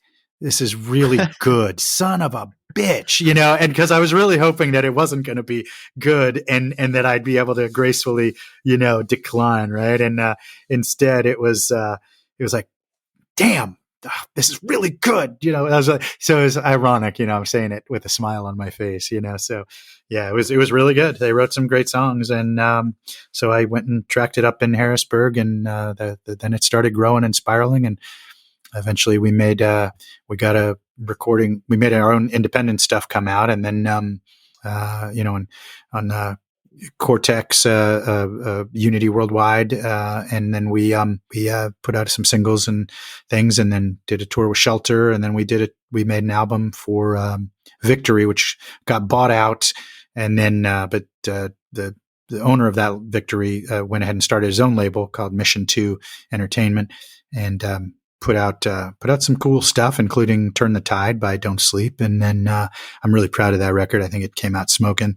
And then, at the time that we recorded that album, we recorded an extra 9 songs that we knew were going to be the second album. It was very cool because we knew which songs we wanted for the first album. We knew which songs we wanted for the second album. So for fans of the band, there's going to be a lot of continuity of sound and energy and karma from the first album, which, you know, you always hear that term, the sophomore curse, and we won't have that with this album. In fact, I just listened to it today to prepare for our discussion right now. And, I was like, you know, whoa, this thing, you know, cause normally you don't listen to yourself, right? I mean, you can, but that's sort of unusual. You know, you make the music you make and put it out in the world and hopefully create power and joy, right? That's the goal.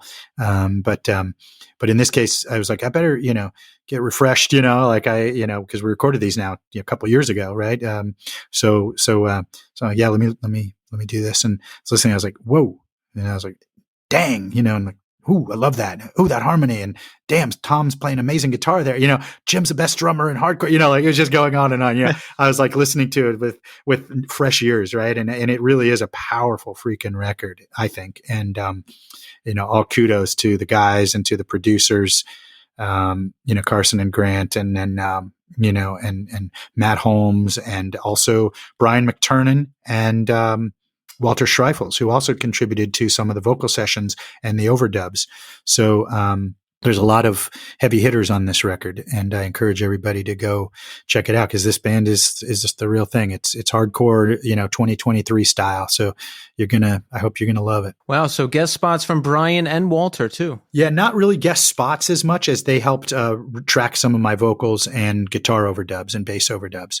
So they were producing. They were in a producer role. Guest producers, not guest spots. Correct. Yeah. Well, they're great to have their fingerprints on it too, I bet, right? Oh, yeah. And they're both, you know, phenomenal musicians. And interestingly, it doesn't always translate, but phenomenal producers too. Like Brian McTurnan's done some insanely successful and good stuff. And then Walter is just an artist, right? He's an artist, and I would, unhesitatingly use the word brilliant for both of those guys. And then Carson and Grant, who were the producers of the album, did a phenomenal job and tracked, got the best performances out of certainly out of the band side. So yeah, great. Amazing. I'm looking forward to hearing the whole record. And you know what? I listen to my own music, not as much anymore because the stuff I've put out at this point is pretty old. But when it first gets recorded and comes out, I listen to it and I enjoy it. I think you should. And you should. I absolutely love that. Like I said, I did the same thing just today. Listen to it, like, whoa, this is good. And you have to love what you do, right? I mean, what ultimately matters as an artist, and you as a musician, right? Ultimately matters is, did you create? Is it from your heart, from your soul? From your inner rage, from your inner, karma of whatever moves you. It's got to start from you. You are the bullseye of that dartboard, right? And if it doesn't, you're doing something wrong. If you don't love what you did, then you're doing something wrong. I remember hearing an interview with Glenn Danzig once, and somebody asked him, "What are you listening to these days?" And he said, mostly my own stuff.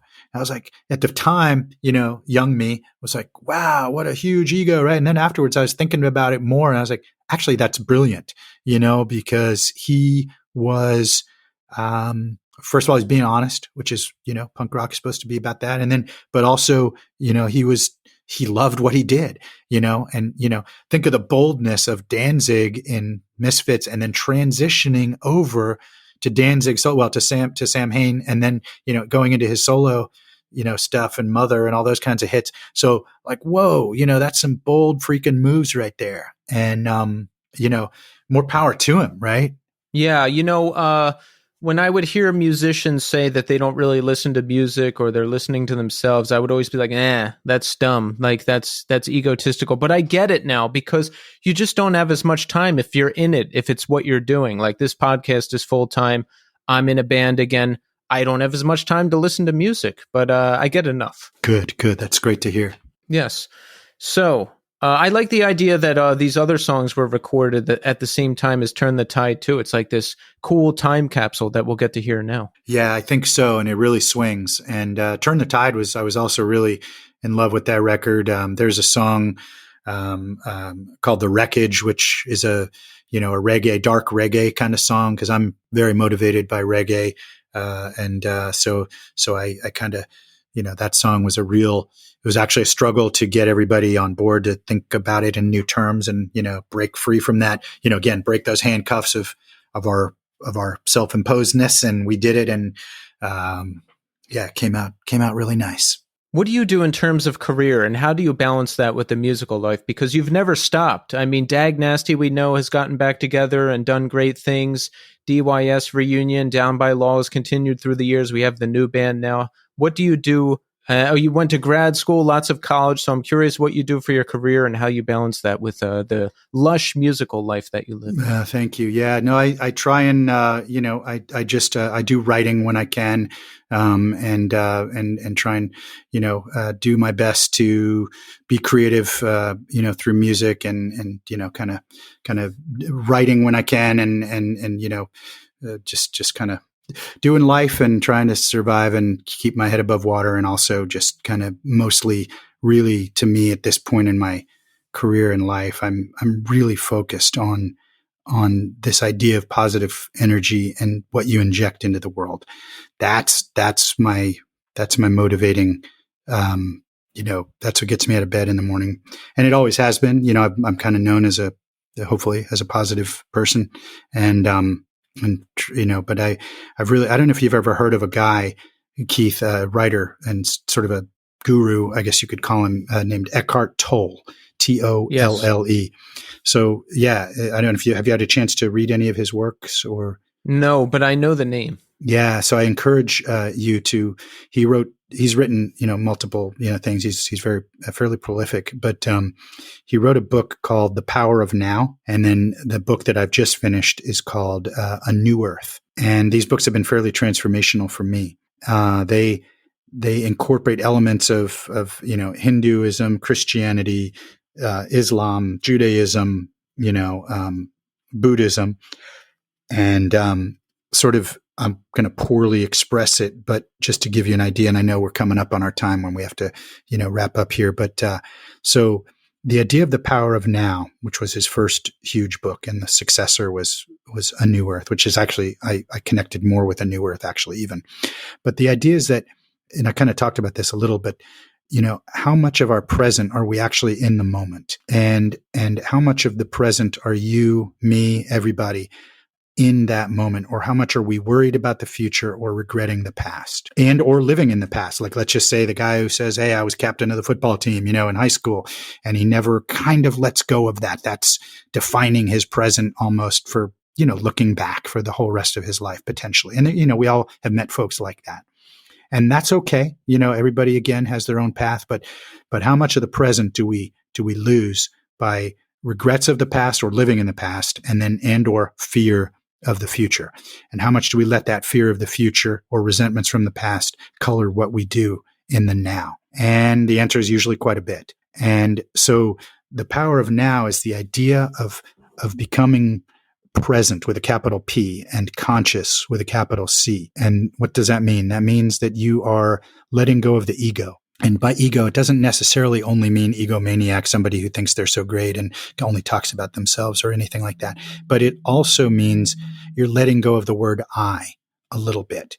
And so I'm trying to, endorse that, like to be in the moment, like to just sometimes when I'm walking my dog, everybody who has a dog, you take your dog out for a walk, right? That's like what you do as a dog owner. But how often do you just stop with your dog? Just stop, listen to the wind, listen to the cars go by, listen to the sound of voices, listen to the birds, and just stop and freeze and just let that, close your eyes, hear the dog panting maybe, hear a squirrel chattering or running through the branches. How often do we do that? And how often are we in the moment?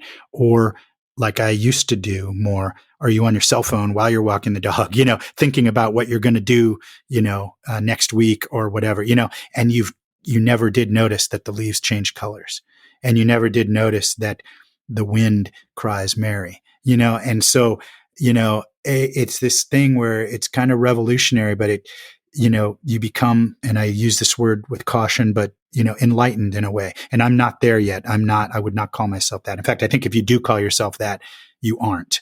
But I would say that you strive to be, conscious, and you strive to be present, and you strive to be less fearful of the future and less stuck in the past. And it's a side of a really liberating, really cool thing. And it's a philosophy. It's not really a religion. It's just a philosophy almost. And it's something very karmic, and it has definitely impacted me. And I'm happy to be sort of having had those moments of light bulbs going off above my own head and trying to share that.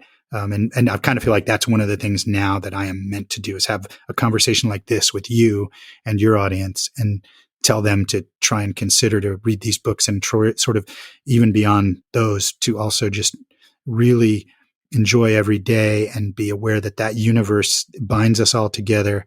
You are part of your brother and sister and every other gender out there. You are part of a human family. And, oh, by the way, that family is part of the earth. And, oh, by the way, that earth is part of a solar system, one of many. And, all of that, you are tied to this entire beautiful, never-ending, incredible universe that flows through you right now. And so I know it sounds like some maybe hocus pocus to some people, but it's this really cool thing that just like kind of, again, breaking those handcuffs off and like thinking and seeing things in a different way. And it's very important to me right now. So I hope that you don't mind me waxing philosophic for a second there. Thanks. No, in fact, let's keep going, because this is, I'm into a lot of this stuff now because I got into recovery a number of years ago because, I was on the wrong path for a long time. And a lot of what you're talking about is what they teach you in my particular brand of recovery. So I try to stay focused and present and in the moment. And I can be very, very hard on myself, very, very down on myself, and beat myself up a lot, and always look at what other people have rather than what I have. And this is something I didn't even realize until recently, just how deep it goes. So when I get upset at myself, or when I think everybody hates me for no reason, or when I'm looking at what the other guy has and saying, why him? Why not me? I can stop and say, look at everything you've accomplished over the last few years. You're doing everything you want to do now. You've done everything you wanted to do in one form or another since you turned your life around. Be happy with what you have. Also, I find great joy in giving back and helping others, because that takes me out of my own head and helps me put the positive focus somewhere else. Yeah, so it's really interesting. You talk about like seeing somebody else having something and wondering why. And I've exactly been there too. We all have, if we're honest and human, right? And we all are human, that is. And so, but what's really interesting is, everything will rust. Every mountain will fall. Every, house will not be there. You think you live in an apartment or a house that's yours? Not so much. That apartment and house or whatever it is not forever. Look at the ancient civilizations, that we talk about, Rome, Greece, whatever, in Israel, certainly, or anywhere where there's great history and great civilizations that have come and gone. Man, none of those things, like, it's archaeological ruins now. So those people thought the same as we do now, this is forever. This is so think of yourself instead. We should, and anyway, and I'm trying to myself, is, hey, what really matters is feeling and being and conscious, and the universe flowing through you. These are feelings of true freedom. And that's where you're going after your shell, your body, your carrier. When it goes away, whatever age that is, and it will, then your spirit is either coming back in another form, in another shell, if you haven't reached enlightenment yet, or it's going to become one of the universe. And either of those is pretty cool. So realize that, and that helps the momentary frustrations and things not hurt so much, or maybe at all. I love it. I'm totally on board with you with this, 100%. So, Dave, in the last couple minutes here, let's tell people what you've got coming up. We know we have Sea Change out June 2nd on End Hit, so we want everybody to listen to that, right? Oh, yeah. I mean, honestly, I'm honest enough with myself as a musician and with my fans and friends and your audience to tell you I would not recommend it if I didn't think it was, on fire. And I think it's on fire. I really do. Awesome. Tour dates coming up. Can we get out there and see you? Currently, I think we're looking at a fall tour, either US and or Europe. Hopefully both. So that's the story. It'll be fall. We'll hit the road here sometime. We got hit hard by the pandemic. Nothing compared to people losing their lives, which was the true thing that mattered. But of course, it changed the world for everybody, whether or not they experienced loss. And so for the music community, we all haven't been able to tour for a long time, and now I'm grateful that they've beat this thing largely, and that the lives can be saved, and people can get back to enjoying art and music and creativity and joy. So that's what we're trying to do, and that's what we're going to try and do in the fall. Excellent. Anything else we want to announce? A surprise all gig, a surprise Dag Nasty record, perhaps that DYS reunion show you were talking about? Yeah, no, I don't have anything too much, except I also want to give a shout out to my brothers in Spain, we're in a band called Dave Smalley and the Bandoleros, and the Bandoleros are amazing musicians and great guys. We recorded a few things and a couple EPs and an album called Join the Outsiders, and that was a lot of fun to do. And I think it's got a certain joy to it that I really thought was unique. So if you ever get a chance to check that out, and we might do something together too in the fall or whenever with them as well, if we can. Excellent. Well, Dave, I tell guests they've done it all a lot, but you've really done it all, Dave. You've really done it all. So if you ever happen to feel down, you can look back on all the bands and everything and say, hey, I have lived one hell of a life. So I just want to thank you for all your contributions, and thank you for coming on the show. Hey, Keith, thank you so much. It really means a lot to hear you say that. I really, truly, genuinely appreciate that. And this has been a really enjoyable conversation. I hope for your listeners as well. And, really just encourage everybody to remember kindness beats anger every time. And love is a power greater than hate.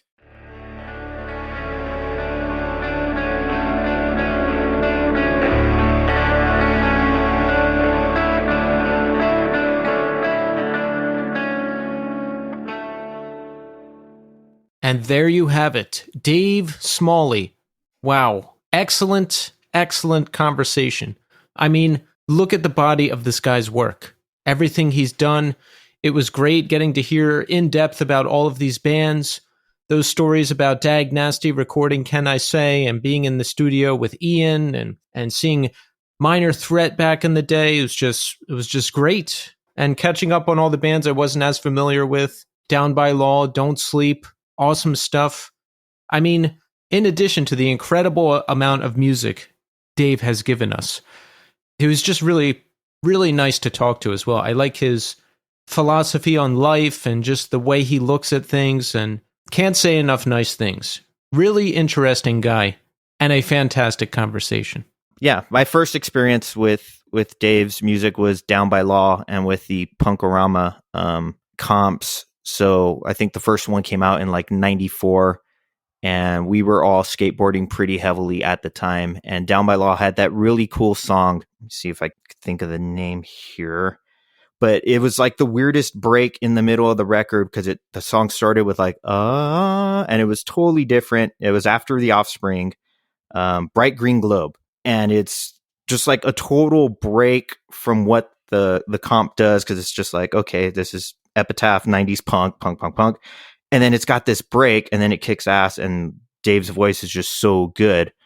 So that was kind of my first experience with what he does. And then later, listening to the All records he did. The guy has done it all, and it was just an awesome conversation. So thank you so much, Dave, for coming on the show. Jason, you actually have some history with All, right? Didn't you play a fest with All and Descendants? Yeah, so we did the Blasting Room 25th anniversary show in Fort Collins back in 2019, and both All and Descendants played.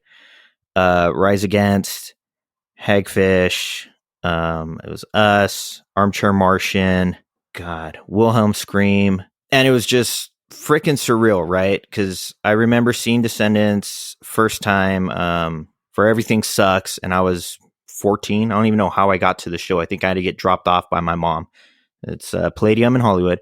And I remember thinking like, fuck, if we could one day, and we were already kind of playing like the early sort of arrangement of what would later become Audio Karate, like the four of us. And like, we will never play with Descendants. And Jesus Christ, like those guys just shred, and they play so fast for so long, and with like the same just energy, like truly going for all. Like there is no break when you see those guys, not then or now. So to come full circle and be invited to play a show like that, I could totally relate to when Dave was talking about, he gets a call from Bill Stevenson, like, hey, I got this vision, I'm going to do this thing, and I want you to sing for this band. And it's going to be it's going to be kick-ass, and I've got a vision. I'd imagine at the time, much like now, Bill Stevenson could have called any punk rock singer under the sun, and they probably would have joined the band, right? Oh, yeah. And I felt that way doing the anniversary show. It was such an honor, and it was really kind of overwhelming of like, everyone is recorded at the Blasting Room over the last 25 years. And I'm sure any one of those bands would have been like, hell yeah, Bill, like we'll be on a plane whenever, dude, we'll play the show. And for him to be like, no, I don't want to do it unless you guys do it. Like Lady Melody was one of my favorite records I've done at the Blasting Room. Like, you guys have to be there. Was a big honor. And it was the first time I got to see All. I just never got around to seeing them.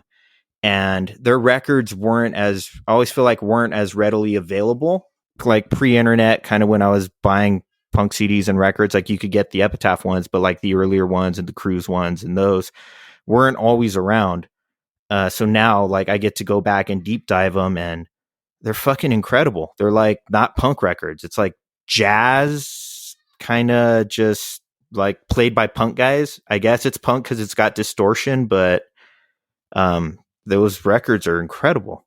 Oh, yeah. Like huge. And to be able to play that show, just amazing. Because the Blasting Room I discovered through this show, because I had a guy on who did Aaron Pendergrast, I think his name was. He did a documentary about the Blasting Room, and that's how I heard about it, and just the insane number of classic records that have come out of there. So that gig must have just been the best. Yeah, dude, it was freaking unreal. Yeah, I know, Aaron. We actually are got a bit in that documentary. And I think what we said and what I believe holds true is if you want to like listen to the best example of American soul music, you've got Motown, right? Yes. And I think if Martians came to the fucking planet Earth and you had to give them the best example of American punk rock, it's going to be a record that was done by Bill at the Blasting Room.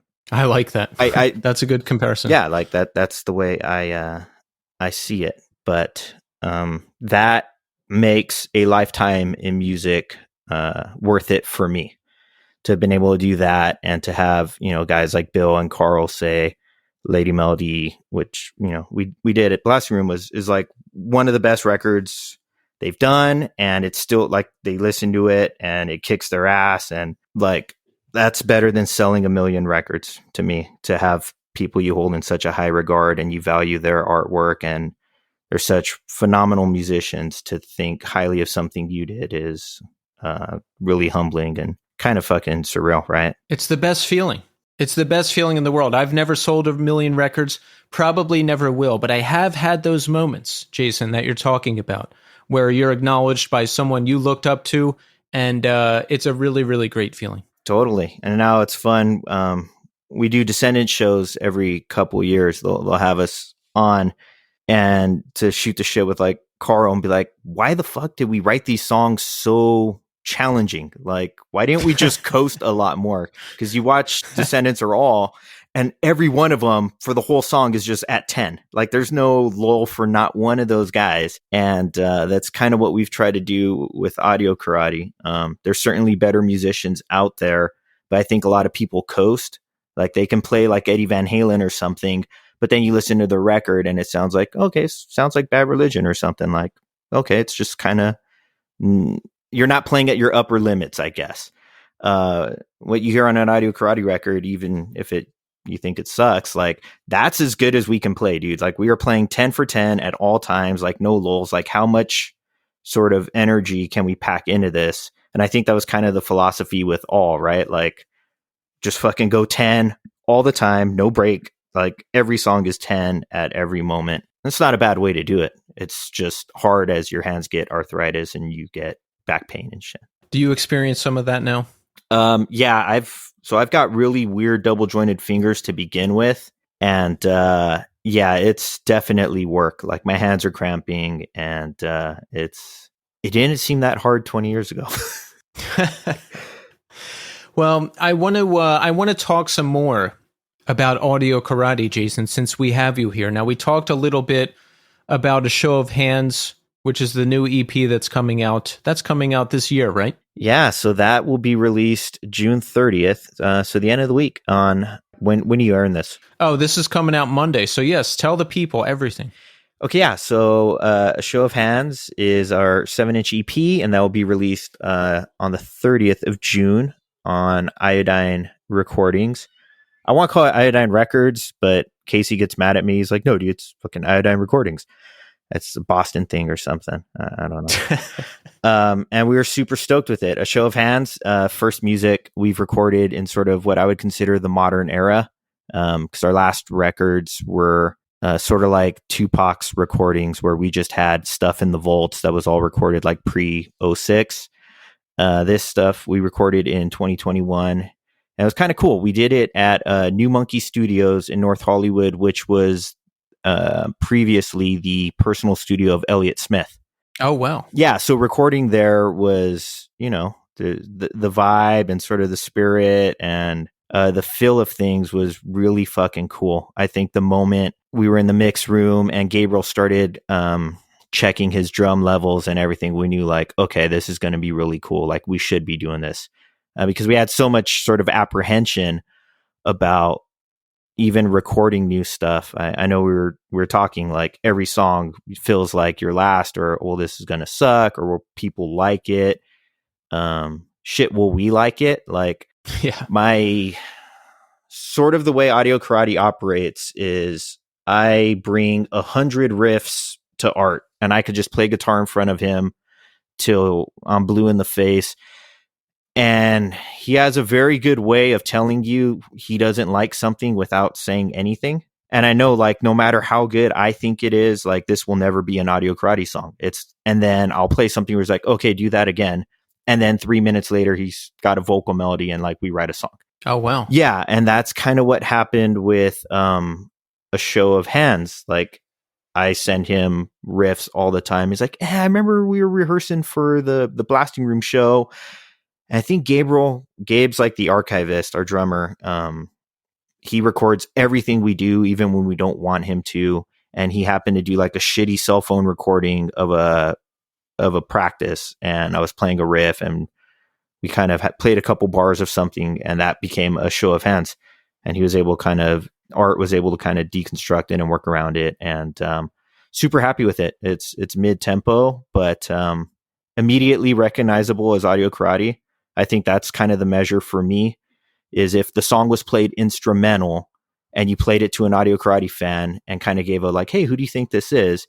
In 10 seconds, I want them to go like, oh, dude, that's fucking Audio Karate. Right. Because when a band is away for a while and then they come back, now there's a very fine line. You don't want to come back and sound like yourself at 16 necessarily, right? Because we're older, tastes have changed, we've matured, right? And you don't want to sound like something completely different necessarily, because, there's been bands who have reunited and they're just doing something completely different. And I'm like, I don't know what this is. So there's a very fine line that you want to strike. I agree. We had no desire to do, Otra or Malo 2.0. At the same time, we also don't want to be like, oh, we now sound like fucking Radiohead or something. Like that would we'd start a new band or something. I think that'd be disingenuous to just slap the Audio Karate name on it, because Audio Karate sells X number of units, and if we start a new band, like, we're going to sell 12. So no, it felt authentic and felt good, and immediately felt like an Audio Karate song. And pretty cool. The Greg Cortez, the guy, the engineer, the house engineer, and one of the partners in the studio, kind of grew up listening to Audio Karate and was sort of a kid in the scene that we were playing back then, and then honed his craft. And now he records, platinum artists. And when we reached out to him, he's like, dude, not only will I do it, but like, I will do it on the bro rate, because you can't afford the studio and you can't afford me. Not in a dick way, but like, it's a real operation, right? And we don't have Sony money, and I refuse to take any money from Casey and Iodine, even though I graciously appreciate the fact that he has offered. So yeah, like, that was really cool to kind of come full circle and to have left such an impression on people who are now doing like really good and big things and much bigger things in music than we ever did, who are now in a position to help us out, is really satisfying and really cool. I love it. When was the last time you were in a studio recording music prior to a show of hands? Oh God, a real studio? Yeah. Because I had a studio, and I'm doing air quotes right now, but you can't see me, in Montebello, which is like East LA area, in the back of, my dad had a real estate office, and we converted the garage into a tracking room, and it was a decent studio, I guess. That's where we recorded the Malo and the Ultra stuff. But a real studio would have been the blasting room, December of 2003. Wow. Yeah. So, I mean, now you did have experience recording in your own studio, okay, but it had been a long time before you were in another studio again to record a show of hands. So was that scary? I mean, was it nerve-wracking? Oh no, God no. It's sexy, man. Like, that's the best word I could come up with, is like, they have a Trident board that costs probably as much as my house. And they're like, oh yeah, dude, whatever vintage gear you want. And to hear, again, when you're getting drum tones and you're getting guitar tones and you hear it coming out of just the best everything, if anything, it boosts your confidence, right? Like, I didn't feel, first time we were in the studio, I felt like a poser. Like, what the fuck am I doing here? Like, my guitar doesn't hold tune.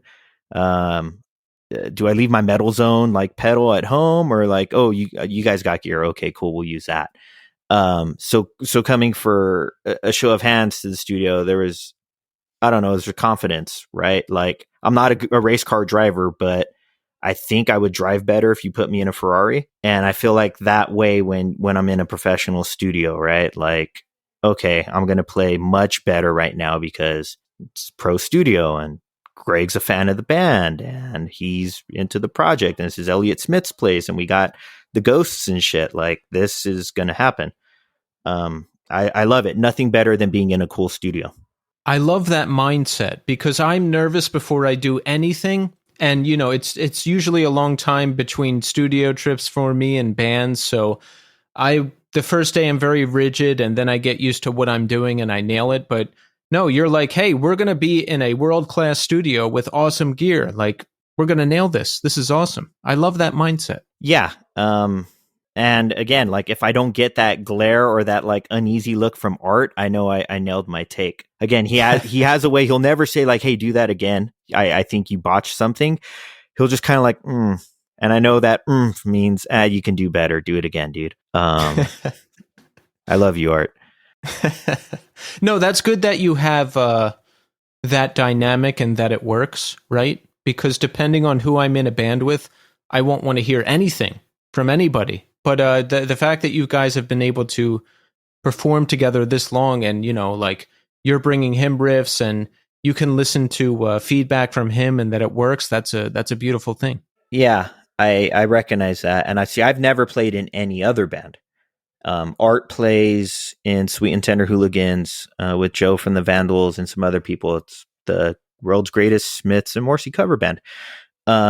And he's also singing with a much, much, much bigger pop punk band who hasn't announced that he's singing with them. But I'm super happy for him because I think he's a fucking fantastic singer. Like, oh yeah, like I think Art should sing for all because I think he's that caliber. Like, he's so good and so talented. But no, I've never played with anyone else. So while that brings a lot of baggage, it also brings just a calm and a confidence in each other. And we're definitely each other's harshest critics. So I know if I please those guys, then I've done my job and that Audio Karate fans are going to enjoy it. That's awesome. You kept playing with Art after Audio Karate. Were you in Indian school?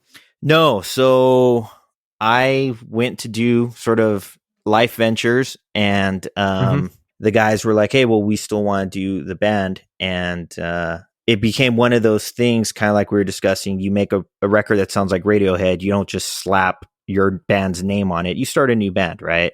They started playing with another guitarist, and I'm a pretty busybody kind of guy on the guitar. You listen to Audio Karate music, and it's pretty guitar heavy.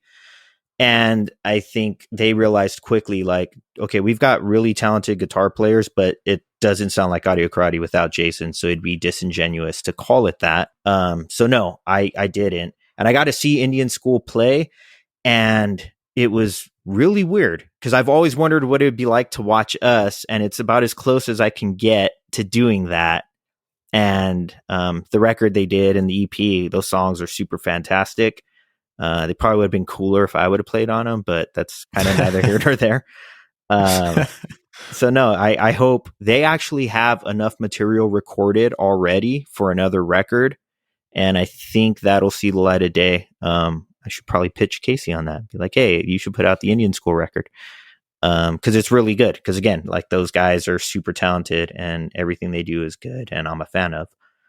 So I'd pay to listen to it. So was there a lot of downtime for you until Audio Karate got started again? I didn't pick up a guitar for 10 years, Keith. Really? Yeah. It was weird. Like, I won't bog you down with details, but when we did Lady Melody, and that was, with Bill at the Blasting Room, that was, I thought, incredible. And you've got like Bill Stevenson and Carl Alvarez and those guys going like, this record's fucking, we love this.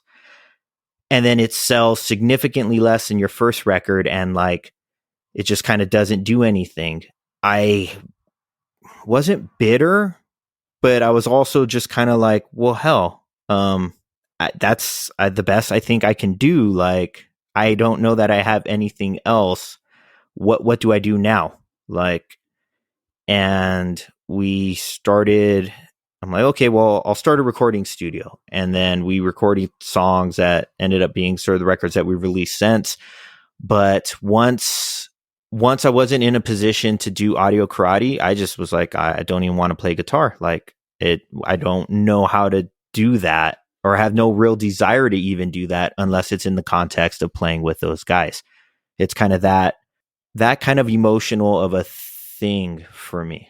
I guess it's like when people get divorced or something or break up, there's like restaurants you used to go to with that person. Like you can't go to that restaurant anymore. Like does that make sense? Like there's too much baggage there, and I just didn't want to play guitar, so I didn't pick it up. Not for fucking 10 years, dude. Not for like a lick, a riff, nothing. Wow. I like that. Well, I don't like that you went through that, but I like it in the sense that it's not the most common story, because most people jump into another band or continue, but you know what you're explaining, that's more rare, at least from the musicians I talk to. What this is going to sound sappy probably, but it really is true. What I have with those guys in audio karate, the memories and the bond over music and the ability to create together. I'm not very creative like in my work life or too many avenues outside that. What I share with those guys, I don't share with my wife. I don't share with my kids. Like that is a unique relationship only to those three guys. And it's pretty huge when I think of it in that way. Like what I do with those three people, I don't do with anyone on the planet. So yeah, once doing audio karate, back when we stopped playing for a while, was done, I had no desire to even play guitar. So no guitar for 10 years, you said? Pretty much, yeah. When did you pick it up again? When Audio Karate reunited? Were you part of that too? There was a 2009 reunion, right? Yeah. Let me think about that. Were you part of that? Maybe. No, I think that might have been the pre-Indian school kind of audio karate thing. We'll call it like audio karate light. And then they're like, we need to do Indian school. I think they would never say it. They're not as sappy as me, but I think they felt the same way. And that's why they did Indian school. I see. So I can relate to like Descendants because it's Milo and those guys. You throw one guy out of the mix and it's still great, but it's just not. It's not Descendants. It's just different. It can't be. So no, once Wiretap wanted to reissue Space Camp on vinyl, and one of the contingencies was like, hey, because Art reached out kind of sheepishly, like, are you okay with this? I'm like, hell yeah, dude. Someone wants to do something with audio karate. Does he know like no one's going to buy it? And he's like, no, he thinks it'll actually do okay.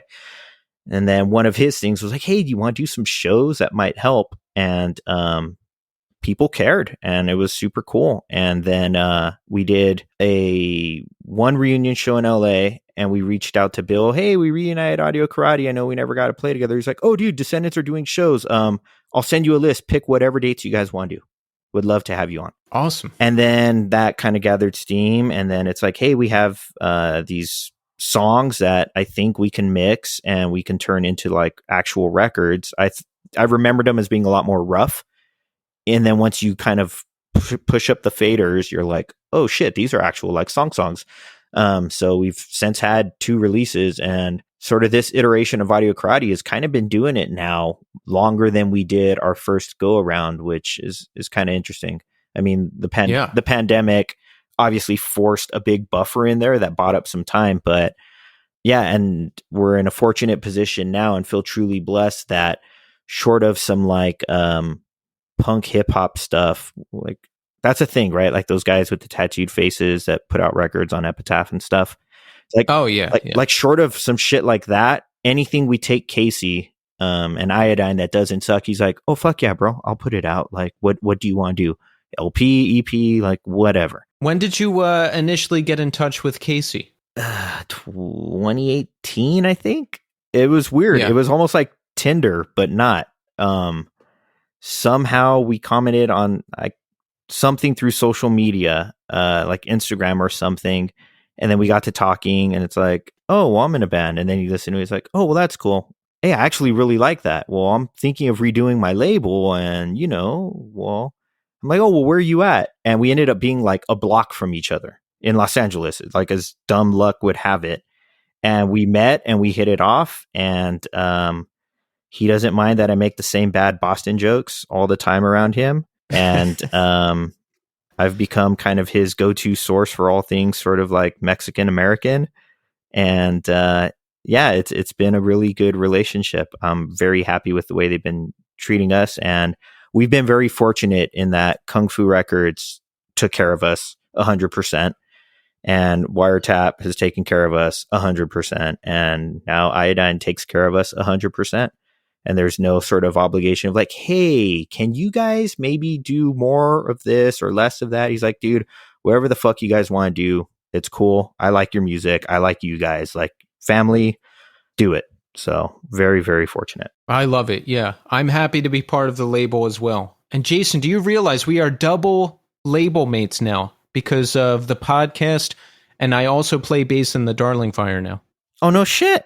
Yeah. Nice. I like that. How about that? I like that record a lot. Well, me too. That's why I joined. and I don't like much of anything, man. I'm a crotchety old man, and I can find reasons. Like, I find reasons not to like something before I find reasons to like something, which is probably why I listen to supermarket music from the 70s. You know what I looked up? Speaking of supermarket music, again, I looked up old Pathmark commercials from the 80s and 90s. I don't know why. That was a grocery store around here when we were growing up. So there's another supermarket tie-in there. And I bring up the band, not to talk about myself, everybody, which I know I love doing, but I just realized I'm sitting here talking to one of my label mates, and I'm just grateful that, one, I'm on the label, and two, I'm on the label with Jason, and we get to talk about this stuff. So I don't know. I feel grateful in this moment. So there you go. Oh man, it's super cool. It's rewarding. I find it very rewarding to still make new relationships and new friends at sort of this stage in life that don't revolve around like, oh, your kid and my kid do gymnastics together. Cool. Do you like baseball? No. Oh, okay. Yeah. I don't like baseball. Yeah. So no, to have people who kind of get it and sort of get the craziness that comes with being a musician and doing the thing is really cool. Absolutely. Absolutely. So Jason, I'm looking forward to the EP. I've heard A Show of Hands, and it is really awesome. And everybody, you can listen to it on Spotify or check out the New Scene 2023 Spotify playlist. I'm going to add it there as well. But by the time you hear this, the EP will be out. So buy it, get it, listen to it. Let's support Jason and Audio Karate. But Jason, is there any shows or anything coming up we can announce? Where can we see you? Yeah, so we are going to Chicago for the first time ever. I don't know how the hell we missed Chicago in our touring years, and we were doing 300 days a year. Missed it. So we are playing Chicago, Madison, Wisconsin, and Champaign, Illinois on July 28th, 29th, and 30th with Tightwire. Who are on Red Scare and who have a fucking great new record and are super kick-ass. So we are stoked for that.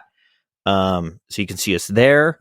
August 19th, we'll be headlining EP release show at the Paramount in East Los Angeles, which we are super happy for. And we will be doing Fest and some pre-Fest shows. So you can catch us there if you're in Florida. And Casey keeps trying to worm us to the Northeast, but I'm afraid we'll get like stabbed or something. That place is scary. So nah, you'll be fine. Well, yeah, because we know people with cred, right? Yeah, you have cred. You know people with cred. I'll put in a word for you. It'll be fine. Thank you. And you should check out the B-side to A Show of Hands. It's called Return of a Monster in Disguise, and it's about as broody as we get. So it's kind of in the Darling Fire vein.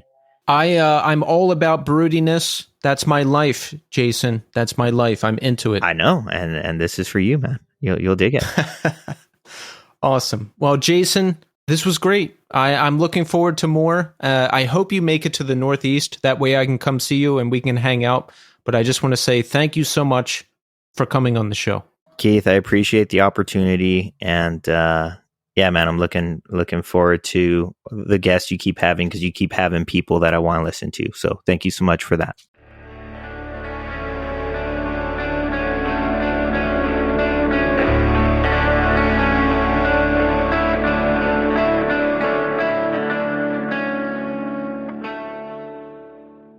Hey everyone, it's me. I hope everyone had and is having a fantastic 4th of July weekend. I know I am. This is some much needed time off that I am utilizing to the max, so happy to have a couple days off. I wanted to come back in the end here to pay tribute to a friend who recently died. And this is hard because, well, this is the third eulogy I've done on the show this year. Earlier this year, we lost Ian Kerner of Blue Skies Fade.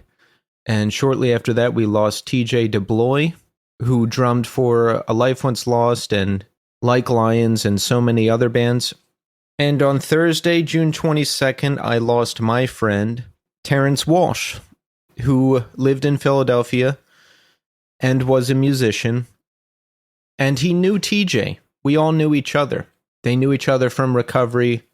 I know TJ from growing up. I know Terrence from recovery. I'll get to that in a second. TJ actually drummed on some music that Terrence did. That compilation for TJ that Vadim put together, there's a track from Terrence on that, and it features TJ on drums. So check that out. And Terrence has a number of albums on Spotify and all big streaming platforms. You can search his music under the name Terrence Walsh. That's his name. And I met Terrence back in 2017. I was new to recovery, figuring things out. I went to a meeting in Philadelphia, and I look across the room and I see Terrence, and I keep looking at him and he keeps looking at me. I just felt like he was familiar for some reason, like I knew him, or I don't know. But after the meeting, he came up to me and talked to me, and we traded numbers, and we had stayed in touch ever since. He would come up to New York and hang out. We'd go out to eat, go to a meeting. I'd go down to Philadelphia. I'd meet up with him and we'd hang out or go to a meeting or both. I just saw him, I don't know, 3 weeks ago. He was up here in New York City. We have a mutual friend. We met up, went to a meeting, went out to dinner. Great night. Really happy that I got to see him again before this happened. And this happened very unexpectedly and very suddenly. I'm not sure what to say or how to feel during these things. During these types of deaths, I should say. TJ died of an overdose. Okay? Terrence died of an overdose.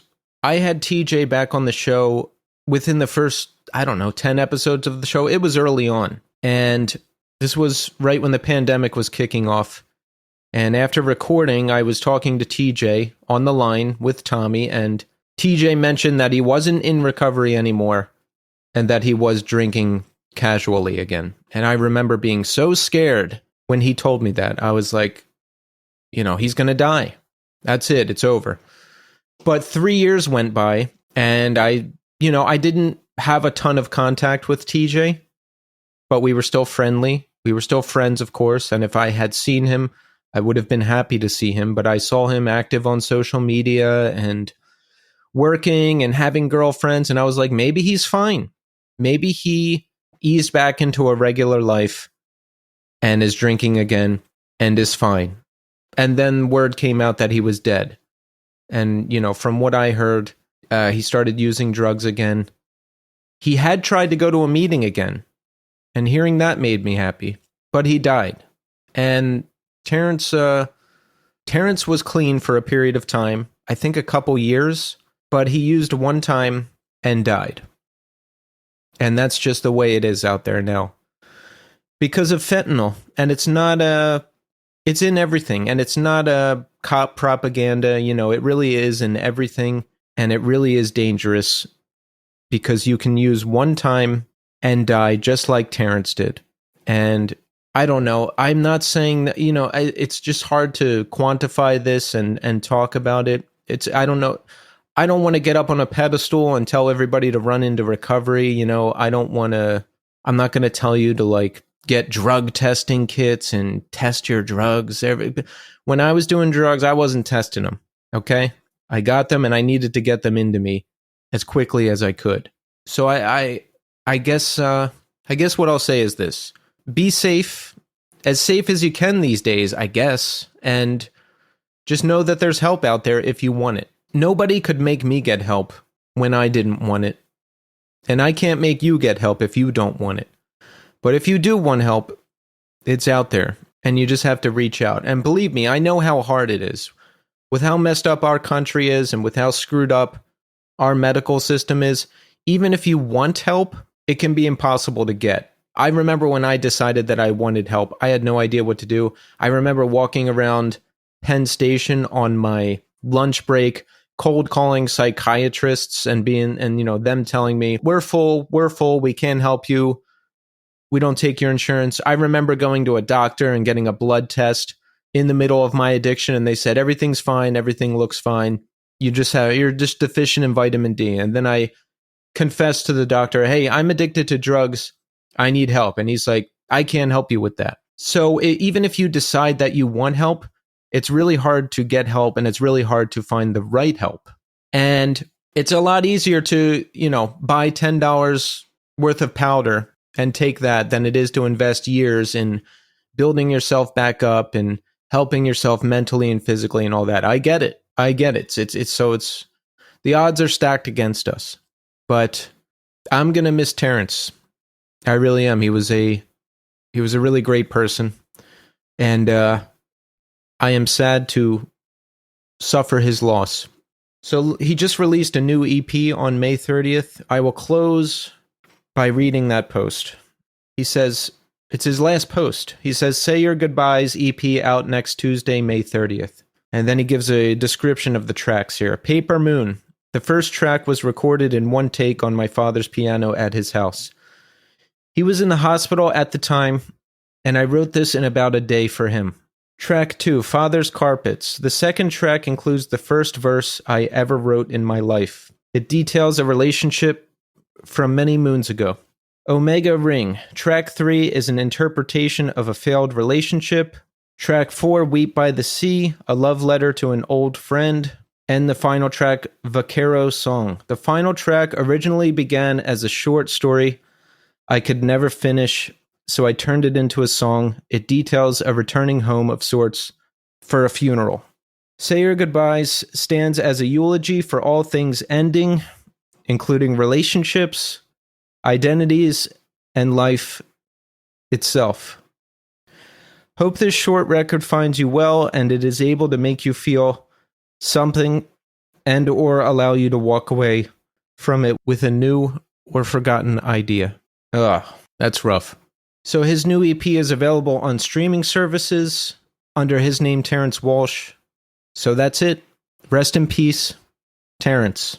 Just be safe out there because it's just too easy these days to make one mistake and then be gone forever. I'm back next week with a new episode and a new guest. Take care of yourselves.